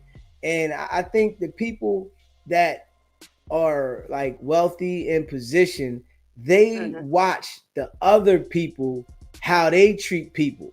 And a lot of them people treat people foul because they feel like they're above everybody. And it's a mental thing that is just passed along to the wealthy people. It's like you have to be one to step outside of that and say, I'm not going to be that type of person. And I think that most of them, they have conversations and they talk to each other, and this is how I handle my people, and that's how I handle this person. And it rubs off because they feel like there is no order if you don't hold it on people. And I'm going to say it like this, right? Because when people are in position, a lot of times the people that work for you, the people that are around you, are taking advantage of you. So they feel like if you are aggressive and you're trying to, hold it on them, it gives them less ability to take advantage of you because you're already taking advantage of them. So it's all mental. So, you really can't trust too many people. So it's like a thing that you got to see the type of people you dealing with. And if they not right, just get them away from you. But a lot of times people want to hold it on people because they're comfortable with the person and they want to make sure that they have one up on the person. Yeah, no, that's true. Yeah. We'll see. Hopefully he does change. We'll see. We will see. Yeah, man, I hope the brother does change. I hope he sees that his money couldn't get him out of jail. And, that right there would be enough for me. Me personally, I don't know how that brother's going to think, but once you understand that, especially with the United States of America, they print the money, and, your money doesn't have a flex with them. If Right. you're able to convince a jury, cool. But you don't have a flex with them. They can't be bought because they are the money. So it's like, hopefully he understands that his money doesn't hold the same weight, and, understand how to live through this journey, because the journey is short. They could have roofed him. Yeah. He 50 some years old. The judge could have gave him 15 years. You know what I mean? You'd be damn near 70 when you get out. You know what I mean? Now, he's gonna be damn near 60, but you could have been damn near 70 when you get out. It's like, you know what I mean? So I think, people with money, they really take life for granted.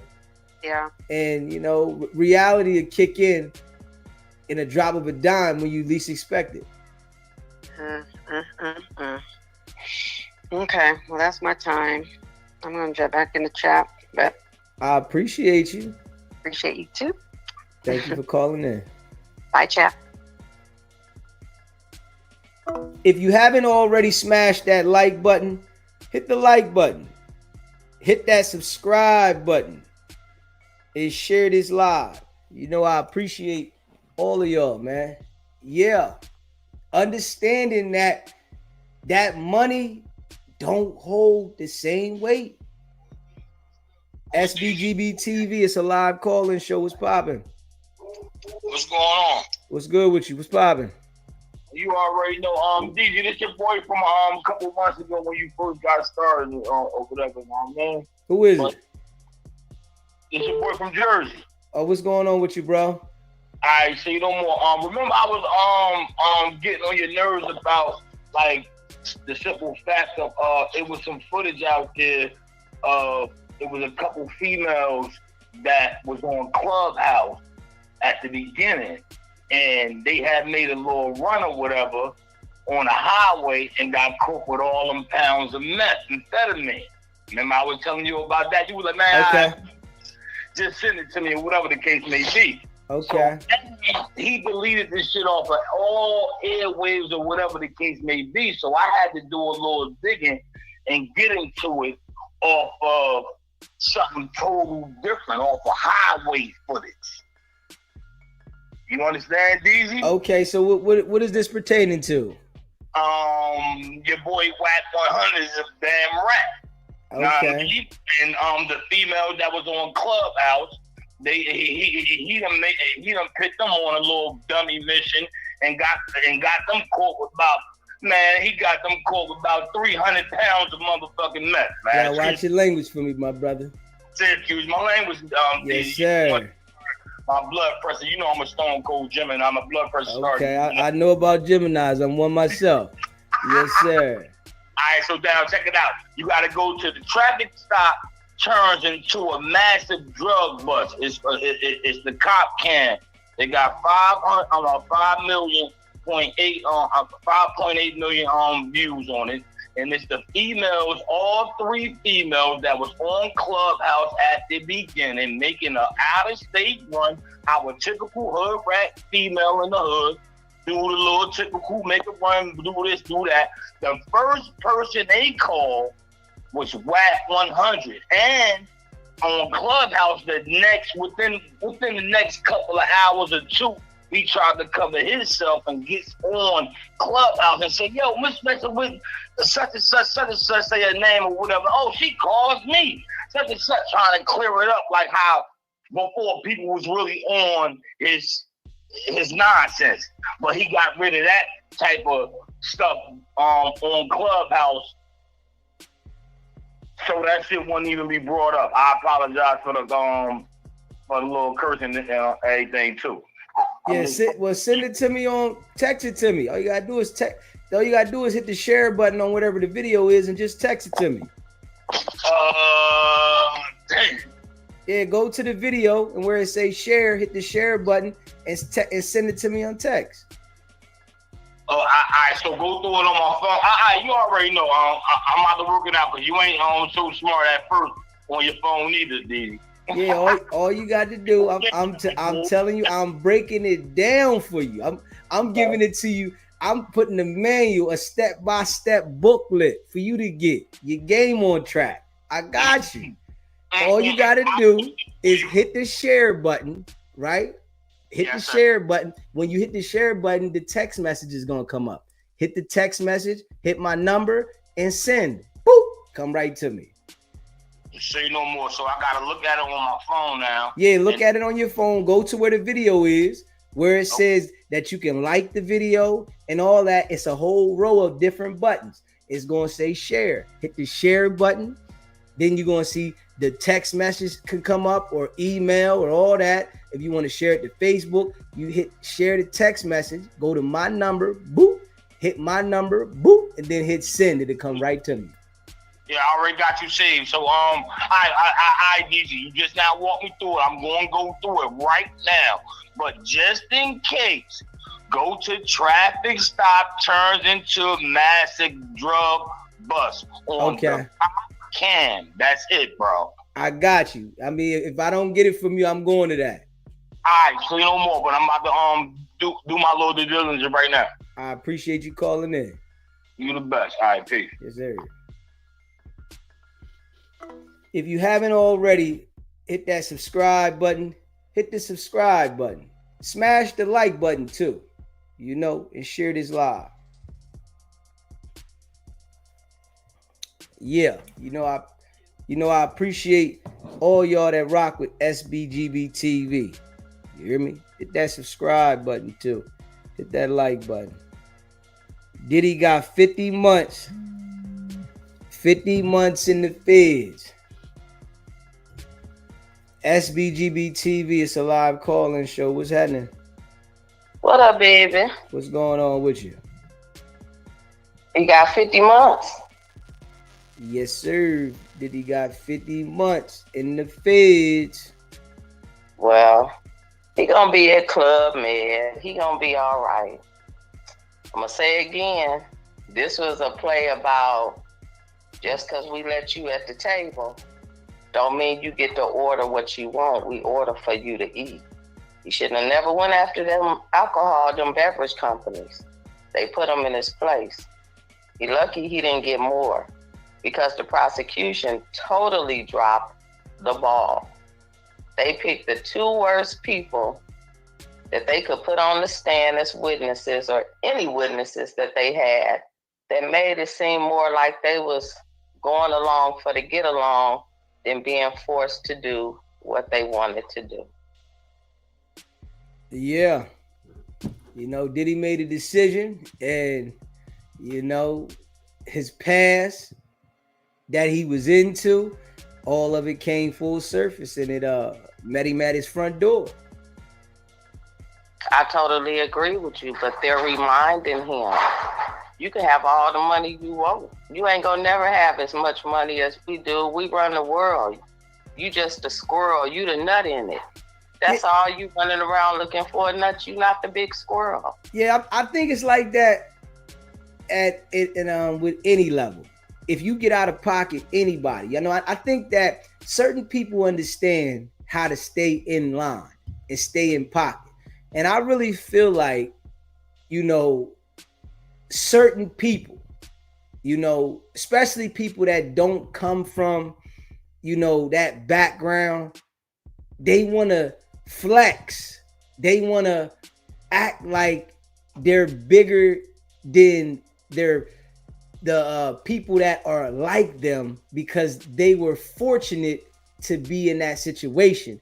And when they do that, they always get a reminder. And I say it like that, I can say it's for any race. If you get out of line and you start flexing on the wrong people, they gonna come together and shut you down. And I just think Diddy was doing it too much. And then he started publicly saying how he was going to try to bring things together for certain people and, you know, push certain people to the side. And, you know, it came back and bit him. You know, you got to be mindful when you get positioned. You got money, you know, you got to be mindful because the money's printed and they'll take you out of here if they want you out of here. Regardless, I think whatever race you are, it's just when you get out of pocket and you start flexing the money, and especially when you don't have that title. Your money don't make you have the title that you think. Now, if you have a certain position, I think it's a little different.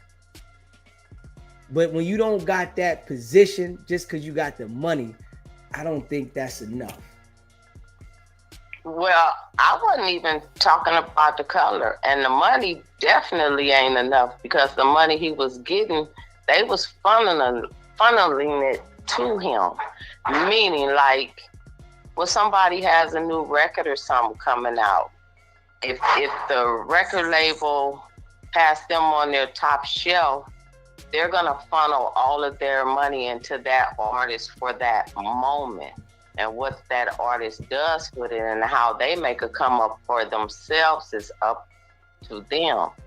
What I'm saying is, he thought he had enough money. He thought he was the male Oprah Winfrey of the spirit and wine beverages and the hip hop and everything. But if you look at but if you see, Oprah don't speak like that though. Oprah's not flexing. Did he get out there and he want to pull his shit on the table? I'm the man. I run this. I'm the God. When you start talking like that there, it leaves you room to be the target. You know, and I don't feel like Oprah is like that. You know, Oprah do whatever she do, but she's not on there going live saying, I'm still alive. They can't stop me. They can't do nothing to me. When you start doing that kind of stuff, you put a specific target on your head. No, Oprah was on there saying, you get a car, you get a car, you get a car, till the pictures came up showing her hugged up and cheek to cheek with Harvey Weinstein, till it showed that she was over there on that island, till it showed that she had opened up them schools over there in Africa and them little girls was being manipulated and tortured. But you gotta, you're not paying attention to what I'm saying. Oprah didn't say nothing though. Diddy starts talking. This what niggas do. Niggas want to talk. They want to say, they want to flex. Yo, nigga, I got it, nigga. What you gonna do? You can't do nothing to me because I got it. They not just, it's like certain things, right? Silence is different. And that's what I think black people need to understand that. I don't think black people understand about silence. Silence is golden, but who you think gave him the green light to do that? No. It's niggas, baby. It's niggas. Niggas do that. When niggas get that bag, they want to go around the hood and they want to flex. Niggas get money and pull up in a new car, jump out the car, drop all the doors open, put the music up, talking about how much paper they got. That's niggas. And how much paper do a nigga really have? But they don't have it. It's just, but that's what I'm saying. So that's why I'm saying the difference with people like Oprah. Right. She didn't do that. It's certain people that don't do, and these are the things that we got to pay attention to, you know, because we might be thinking about one thing, right? But this is the certain things. When you get it, say if you get a white person, right, and they start flexing like they bigger than everybody in the program, now people are going to start forming against them like they're the only one. You know, we see with Trump, right? Trump doesn't flex that way. He got people that rock with him and he flex, but his flex is different. And that's the difference what I see with different nationalities. Black people, they got to get out there chest out. And I'm this and I'm going to do this. And And it's like that there puts a different target on us. If we understood how to flex silently and just show with your moves instead of your mouth, oh, we would be moving a lot differently. But we want to show with our mouth and not the moves. So one contradicts the other because you don't need to be loud in order to be seen. The most silent person in the room is the loudest person in the room. And the loudest person in the room is the most mentally ill and disturbed. So, that's how I look at it, though. You know what I mean? No, I'm with you. Yeah. I'm just saying the prosecutors dropped the ball. They could have got him for something else that would have really stuck. Because I'm going to say again, I've never seen a one-man RICO. Never, ever in my life. This was the first time I've ever seen it. And I was trying to figure out how is they going to make that stick. I'm just saying, to me, the prosecutors went after something they know they couldn't, shooting for the stars, and fell to the ground, but they went after something. These 50 months, I don't even see him doing the whole 50 months. I see him coming out on good behavior. I just feel that the judge felt that he had to give him something because of that victim impact statement letter that was read or given. Yeah, I mean, definitely. I agree with that. Because at the end of the day, brother, they went along with this. I mean, yes, they may have been coerced into it, and yes, there may have been some mental manipulation and all of that. But for the most part, from what I could just hear from some of the channels that was covering it, they were willing participants. They were not victims. At some point, they became volunteers. Now, I can say at one point they were participants, right? But then it's times that, they're saying like when Cassie tried to leave at the freak off and he pulled her back and beat her up. So, it only take one time. If you was in the bed with a man and even if you was in a relationship with the man and that one day you didn't feel like humping and you told the man, no, I don't want to do nothing. And he takes it, you know what that is. So correct. It's the same thing as if with her that she could have wanted to do 30 freak offs, 30 of them. And that 31 that she said no to 31, there you go.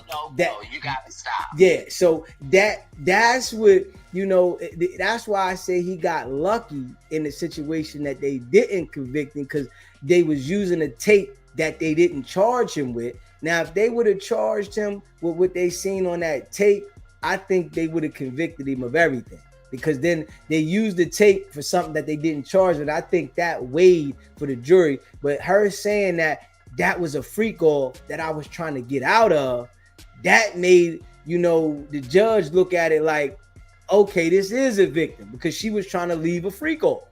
So, I mean, I understand that they was participants and I'm agreeing that, but I'm like real open-minded when I be thinking about certain things. And I know that they participated in a lot of it. But, once the girl, and that's like with me, if I get a girl that say no to me about something, you're getting away from me that moment. It's not going to be, I'm not waiting for you. It's not what I want to do. All right, bye. I don't have to sit here and play a game with you. You can go your way. I can go my way. So it's like, that's what Diddy should have did. He got all the money in the world. Once she told him, I didn't want to do the freak off that they was, all right, that's it for you. I'll never call you again. And that's the type of person I am. It's one time and I'll never pick up the phone, call you ever again in life. So, some people got to have that strong mentality, to understand to keep themselves safe. He got used to controlling her. And the time she was saying no, he was thinking that by me saying, oh, you going to do it, it's going to change something. And that's what got him in the situation. Knowing when, if somebody ain't going with your program, that should be the end. And that's the type of man I am. And I'm going to rock with you. But as soon as you don't go with my program, the relationship's over. You know what I'm saying? We don't have to argue. We don't have to fight. We don't have to have a conversation about it. The program's over. You not with what I'm with. I'm the leader of the situation. If you respect that I'm the leader, you rocking with me. If not, go your way, I go my way. That's what I think keep me safe. Now, do you believe because of the lifestyle that they had come accustomed to, that they was willing to continue in that lifestyle at all costs? Now, I think, at the same time, she was scared of Diddy. You know what I'm saying? So I think that she was scared of Diddy, and being as though that she was scared of him, that she was living the life at the same time, but she was scared. We know when a woman is scared of a guy, it take him a while to get the courage to maneuver. You know what I'm saying? It's not just women. You got men that are scared of women. You got lowball men that mess with high power women, like your single women, or as they would be called, your cougars, that's lawyers and judges that ain't married, and they messing with the pool guy and stuff, and they threatening them, if you don't do this, I'm gonna do this. I'm gonna make sure you go back here or there. You got people that only deal with people in certain positions only to make them think that they're pulling them up, but they're doodling a carrot in front of them like they're the horse, and they're controlling the carrot, when the whole time they never mean any good for you, but you can't see it, and you don't think that you're worth anything of much in order to pull yourself up out of the mud. But now, when you say that she was afraid, I believe you, because if you stumping a hole in her in front of a room full of people and not one person comes to your aid to even try to intervene and stop, that speaks volumes. You know what I'm saying? That speaks volumes. These are the people that you're hanging around, that you've been introduced to him, and all of them just turn their back and continue sipping their champagne like they don't see him jumping and beating on her allegedly in front of a room full of people at an event. That's crazy. Yeah, and I understand that, but I wanted to say, like Dustin said in the chat, it's not the same fear. A man being in fear of a woman is not the same as a woman being in fear of a man. It's different, because you think about violence. The men are not thinking about the woman being violent. A man is gonna dominate a woman in violence. So it's like, she's thinking as her, he's gonna be violent, and when you try to compare it with the guy situation, you just thinking she might take some things away from you. Oh, she's not gonna pay this, or she's not gonna give me some money. So it's like, oh, I don't want to leave her because of that. With the guy, she thinking Diddy gonna smack her in the next week. You know what I mean? He gonna kick her through the roof. It's a total difference though with that. I kind of think it's the same though, because at the same time, the thing that's going on is now I'm going to leave that alone. That's for another conversation. I'm with you. I'm going to leave that alone. We're going to leave it there. But I don't see him doing a whole 50 months. I see him getting out a little early on good behavior. Now he going to see what it's about. Now, all this did was open up for anybody to go after him on a civil matter now, since he's been convicted. Yeah, I mean, that's what's gonna happen. Definitely people probably gonna go after him, civil. He already got people suing him civilly, so I'm sure that people are gonna definitely go after him on that note. They just needed this conviction. They just needed the sentencing and the conviction in order for them to go after him and get all it is that they trying to get. Because you always aim high and you fall down and get what it is you really asking for. So with that being said, thank you for bringing me up and everything. I sent you a text. Don't send my stuff out yet, because Come on, bro, Blue Chicken, just text me. I got you, baby. I got you. I appreciate you calling in. Okay, I just don't want you to send it out. I got you, Blue Chicken. I got you. You know, whenever you send it, I see it, baby. I see it. This is for the live call-in show. You know what I'm saying? We know with the stuff that we discuss, that's the stuff that we discuss. Everything ain't for everything.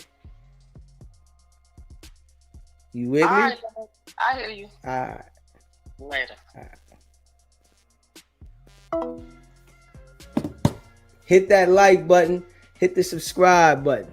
Share the live. You know, I appreciate all y'all that rock with me and call in. You know, I appreciate y'all. All right, let me see here. Hold up. I was reading this thing here. Hold up. All right.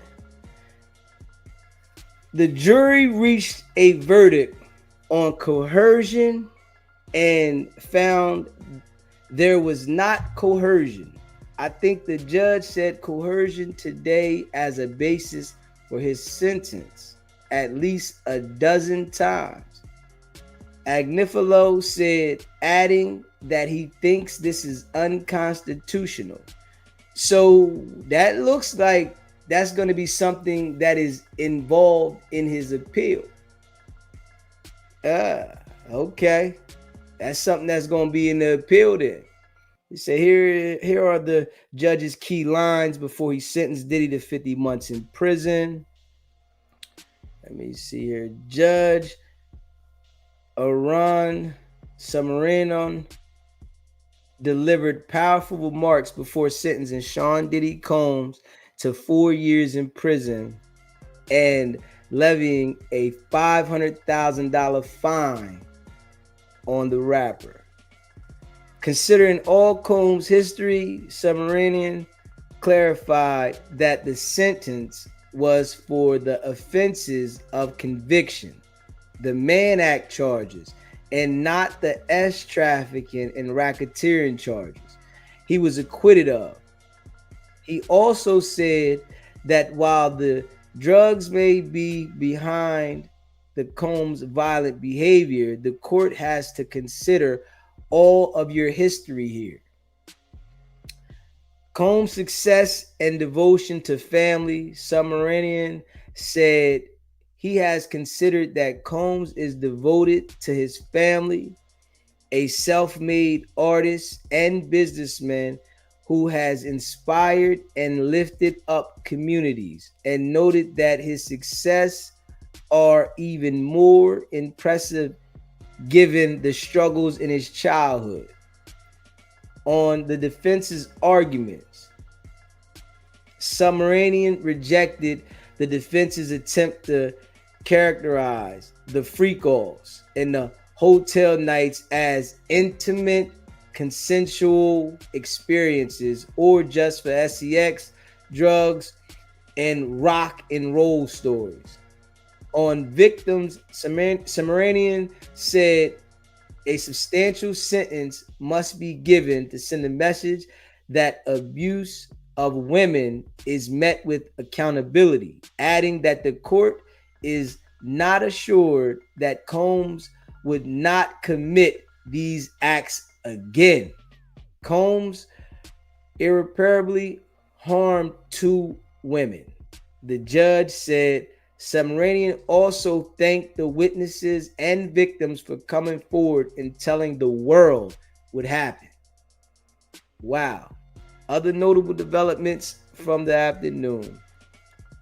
Yeah, so the judge definitely believed the victims. You can hear that right there. The judge definitely believed the victims. It's just that Diddy wasn't convicted of certain things, but he still took that in account that they came forward and said what they said. And, you know, you think about it, man, them situations was crazy. You know, they was freak-offs. They was, you know, freak-offs, but they was crazy. After lunch, there were short statements. There were short statements from a reverend and re-entry program head. The defense wrapped his statement, followed by a short arbitral form prosecution, who pointed that only one of the 5 defense attorneys today mentioned the victims. Then Combs addressed the court using similar materials from the letter he wrote to the judge yesterday, the one that, you know, he wrote to the judge saying that he was sorry. Attorneys say he hopes Combs' sentence encourages victims who are suffering in silence to come forward. Eric Fadali, a lawyer who represents others who have filed lawsuits against Sean Diddy Combs, and he hopes today's sentence will encourage other victims to come forward. I appreciate the judge's focus on victims and devastation Mr. Combs inflicted on their lives. He said in a statement, I hope the fact that someone as notorious, wealthy, famous as Mr. Combs will be spending years in prison for his crimes will encourage other victims who are suffering in silence to come forward and confront their abusers, no matter how powerful he may appear. Serious. Yeah, man. You know, if you don't know how to treat people, don't deal with them. Straight up. Because those are the same people that's going to be speaking against you. Cassie Ventura's attorney says nothing can undo the trauma caused by Combs. Doug Wigdor, Cassie Ventura's attorney, released the following statement. While nothing can undo the trauma caused by Sean Diddy Combs, the sentence imposed today recognizes the impact of seriousness offenses he committed. We are confident that with the support of her family and friends, Miss Ventura will continue healing, knowing that her bravery and fortitude have been an inspiration to so many. The sentence hearing for Sean Diddy Combs has ended. After handing down the sentence, Judge Arun Subramanian addresses Sean Diddy Combs directly, saying he knows Combs is likely in a dark place right now, but that he and his family would get through it. Of course, they only got 50 months. You're going to get through 50 months. You know what I mean? You're going to get through that. Straight up. It ain't that dark. You got a lot of money. You're going to be able to come back. But you know, when they break them type people down and send them to jail, that right there crushes. You know what I mean? Yeah. You know, you think that you got more power than you got. There's light at the end of the tunnel, the judge said. These letters, all those letters that I saw, show that you have a universe of people who love you, the judge said, referencing several letters from Combs' mother, sister, children, and friends. Let them lift you up now, just like you've lifted them up for so many years. In closing, the judge told Combs, you will have a chance to show your children and the world what real accountability and healing looks like. Judge Arun Subramanian said Cassie Ventura and Jane have been through abuse and trauma the most of us cannot imagine. Subramanian thanked the victims for coming forward and said, I want to say first, we heard you. To Miss Ventura, Jane, and the other victims here who came forward, I can only say your families are proud of you, and your children, when they're old enough, will be proud of you. And I am proud of you for telling the world what really happened, Subramanian said. You were speaking to millions of women out there who have been victim, but feel invisible and powerless and had to suffer in silence, he said. You told those women and the world that violence behind closed doors doesn't have to stay hidden forever. The number of people who have reached you have reached is incalculable. Judge also imposes $500,000 fine on Combs. In addition to the prison time, Judge Arun Subramanian also imposed a $500,000 fine after Sean Diddy Combs. That's the maximum fine he could order. He gave Diddy the max. So you know he really wanted to rock Diddy. He was lenient. He probably really wanted to give Diddy that 11 piece. You know, but he like, man, I can't even do it to him, you know, because he didn't get convicted of the other things.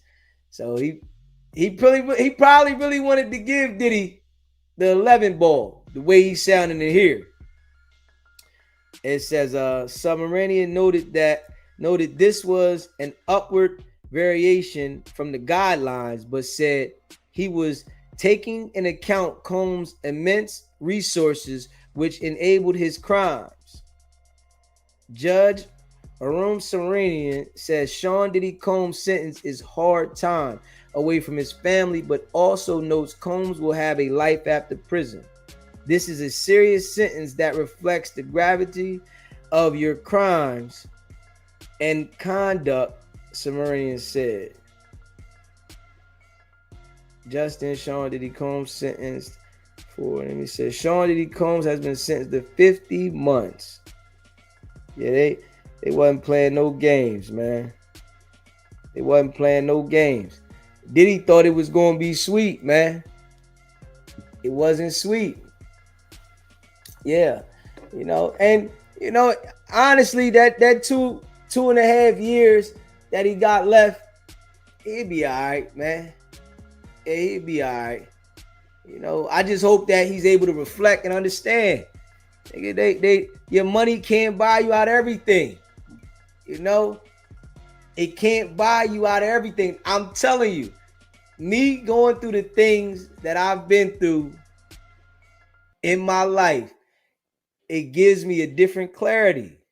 You know, all the things I've been through, I am at a place in my life now where I understand things a lot better. And I think that sometimes you have to go through certain things to understand that.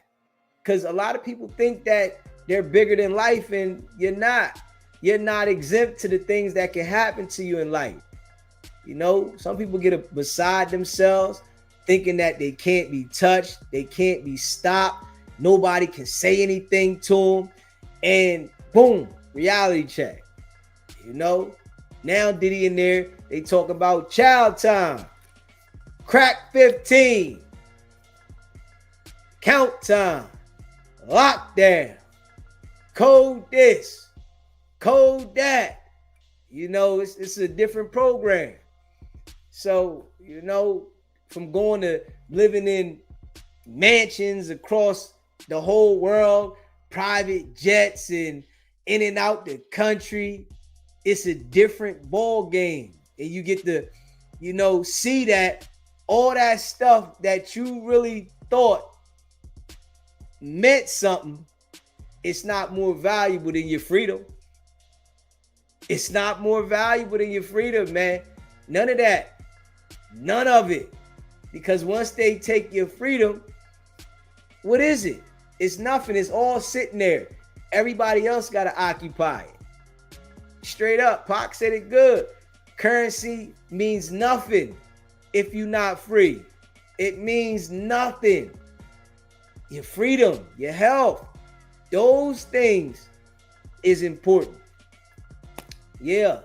And you know, everybody want to talk about how they gonna get the lawyer to beat it, and you know how they can get something done to somebody. You know, Whack 100 run around and talk about how he can put 1,500 on somebody's head to get something done to him, knowing damn well he don't want to be in front of a judge.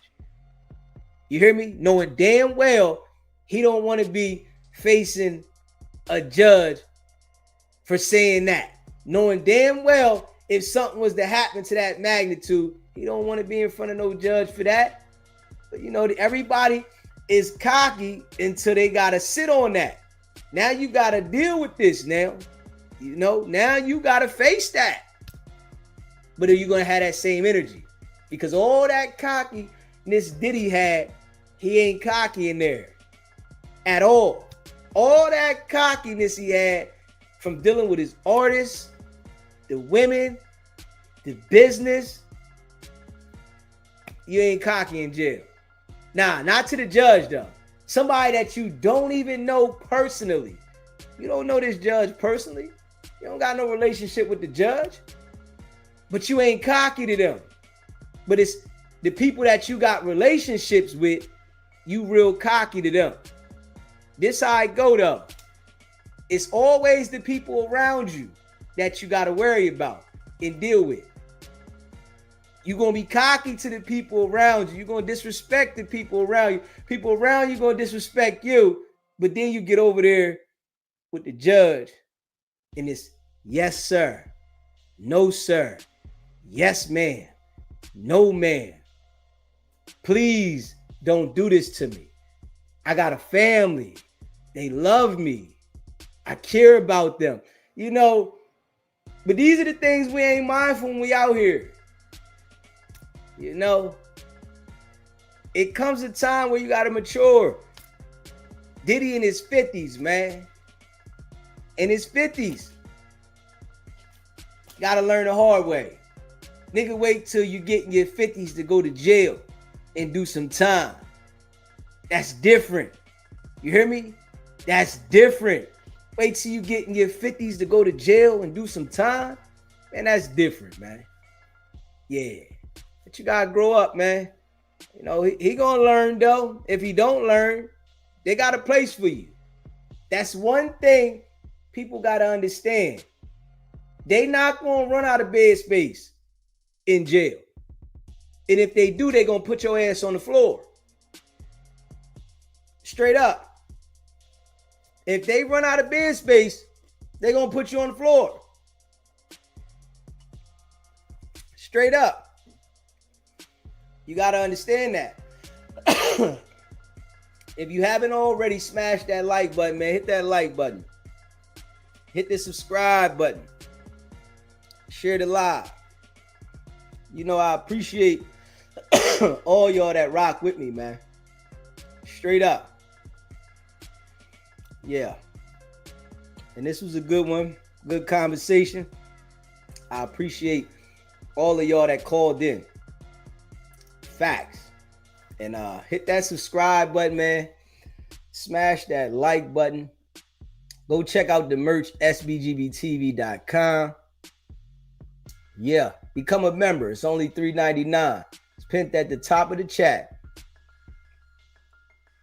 And you know I appreciate all y'all, man. Big facts. Man. Shout out to all y'all in the chat. Yeah, if you haven't subscribed over to the other channel, SBGB TV Worldwide, go over there and subscribe to that channel as well. Yeah, that channel is growing. We almost at 1,300 subscribers, and you know we work in both channels. So if you haven't subscribed to SBGB TV Worldwide, subscribe. I appreciate y'all, man. You know, this was great conversation. Shout out to all y'all. Definitely too as much. If you are a member of the channel, put a 1 in the chat so we can shout you out. You know, definitely was a good live, man. I appreciate all the people that called in, talked about the topic. You know, that was good. Yeah. You know, that's how we got to do, man. Don't be scared to call in with the topic. Call in. Let's talk about the topics. You know, definitely appreciate y'all. Dustin, I see you. Bless Naja Beauty. Run the table. Leonard. Rocco. Yeah. I appreciate all y'all, man. Hit that subscribe button. Michelle. I appreciate all y'all. Hit that subscribe button. Smash that like button. Mike Pina. Most definitely. Yeah. We going up. We going up. That song gonna be coming through this month. I'm dropping the first single this month. Yeah, I'm dropping the first single this month. I'm telling y'all, once I get in the groove, right, I'm dropping a song every week. I ain't even gonna lie. I gotta get in the groove. I gotta get this first one done. And then once I get the groove, I'm dropping one every week. I'm gonna drop one every week. You know, my guy run the table. Shout out to my guy, man. We about to go crazy. You hear me? I ain't even gonna hold you. We about to go crazy. Shay, Blue Chicken. We about to go crazy. You hear me? Straight up. Yeah. Yeah, we definitely going in tonight. You know what I'm saying? I ain't going out nowhere. We going live though. We gonna be on the live tonight. Most definitely. I ain't going out nowhere. You know what I'm saying? Hit that subscribe button. But once I get this thing grooving, I'm gonna drop a song every week. I ain't playing. I'm turning it up. I ain't even gonna hold you. Always. Non-stop. You know what I'm saying? Kia. SBGB TV. It's a live call-in show. State your name, where you calling in from. Yeah, that's Live Peso from Springfield, Mass, man. I've been watching you for a grip. But check it. You gotta turn the TV down for me, bro. The judge. You gotta turn the TV down for me, bro. Turn it down, okay. Got you. Yo, the judge hit Puff in the middle, man. Yeah, he hit him in the middle. Word, that's exactly what he did, man. To make it feel like it's even on both sides. Yeah, I agree with that. I mean, nobody bigger than the program, man. Not at all. You know, sometimes people think they are, and they gotta get a reflection. Word. But yeah, keep doing what you're doing, good brother, man. And stay on Snitch 100 Boots. We ain't stopping. Word is born, man. Word, you supported up here, bro. I appreciate y'all out there in Massachusetts, my brother. All right. Yes, Be sir. easy, guy. Yes, sir. Well, if you haven't already subscribed to the channel, hit that subscribe button, smash that like button, and share the live. I appreciate all y'all, man. Stay locked in. Y'all know we be back for the late night show. Hit the like button, subscribe, share the live. And I appreciate all y'all that rock with SBGB TV. And that's a fact. And y'all know what it is, man. It's not about the setback. It's about the get back. Now.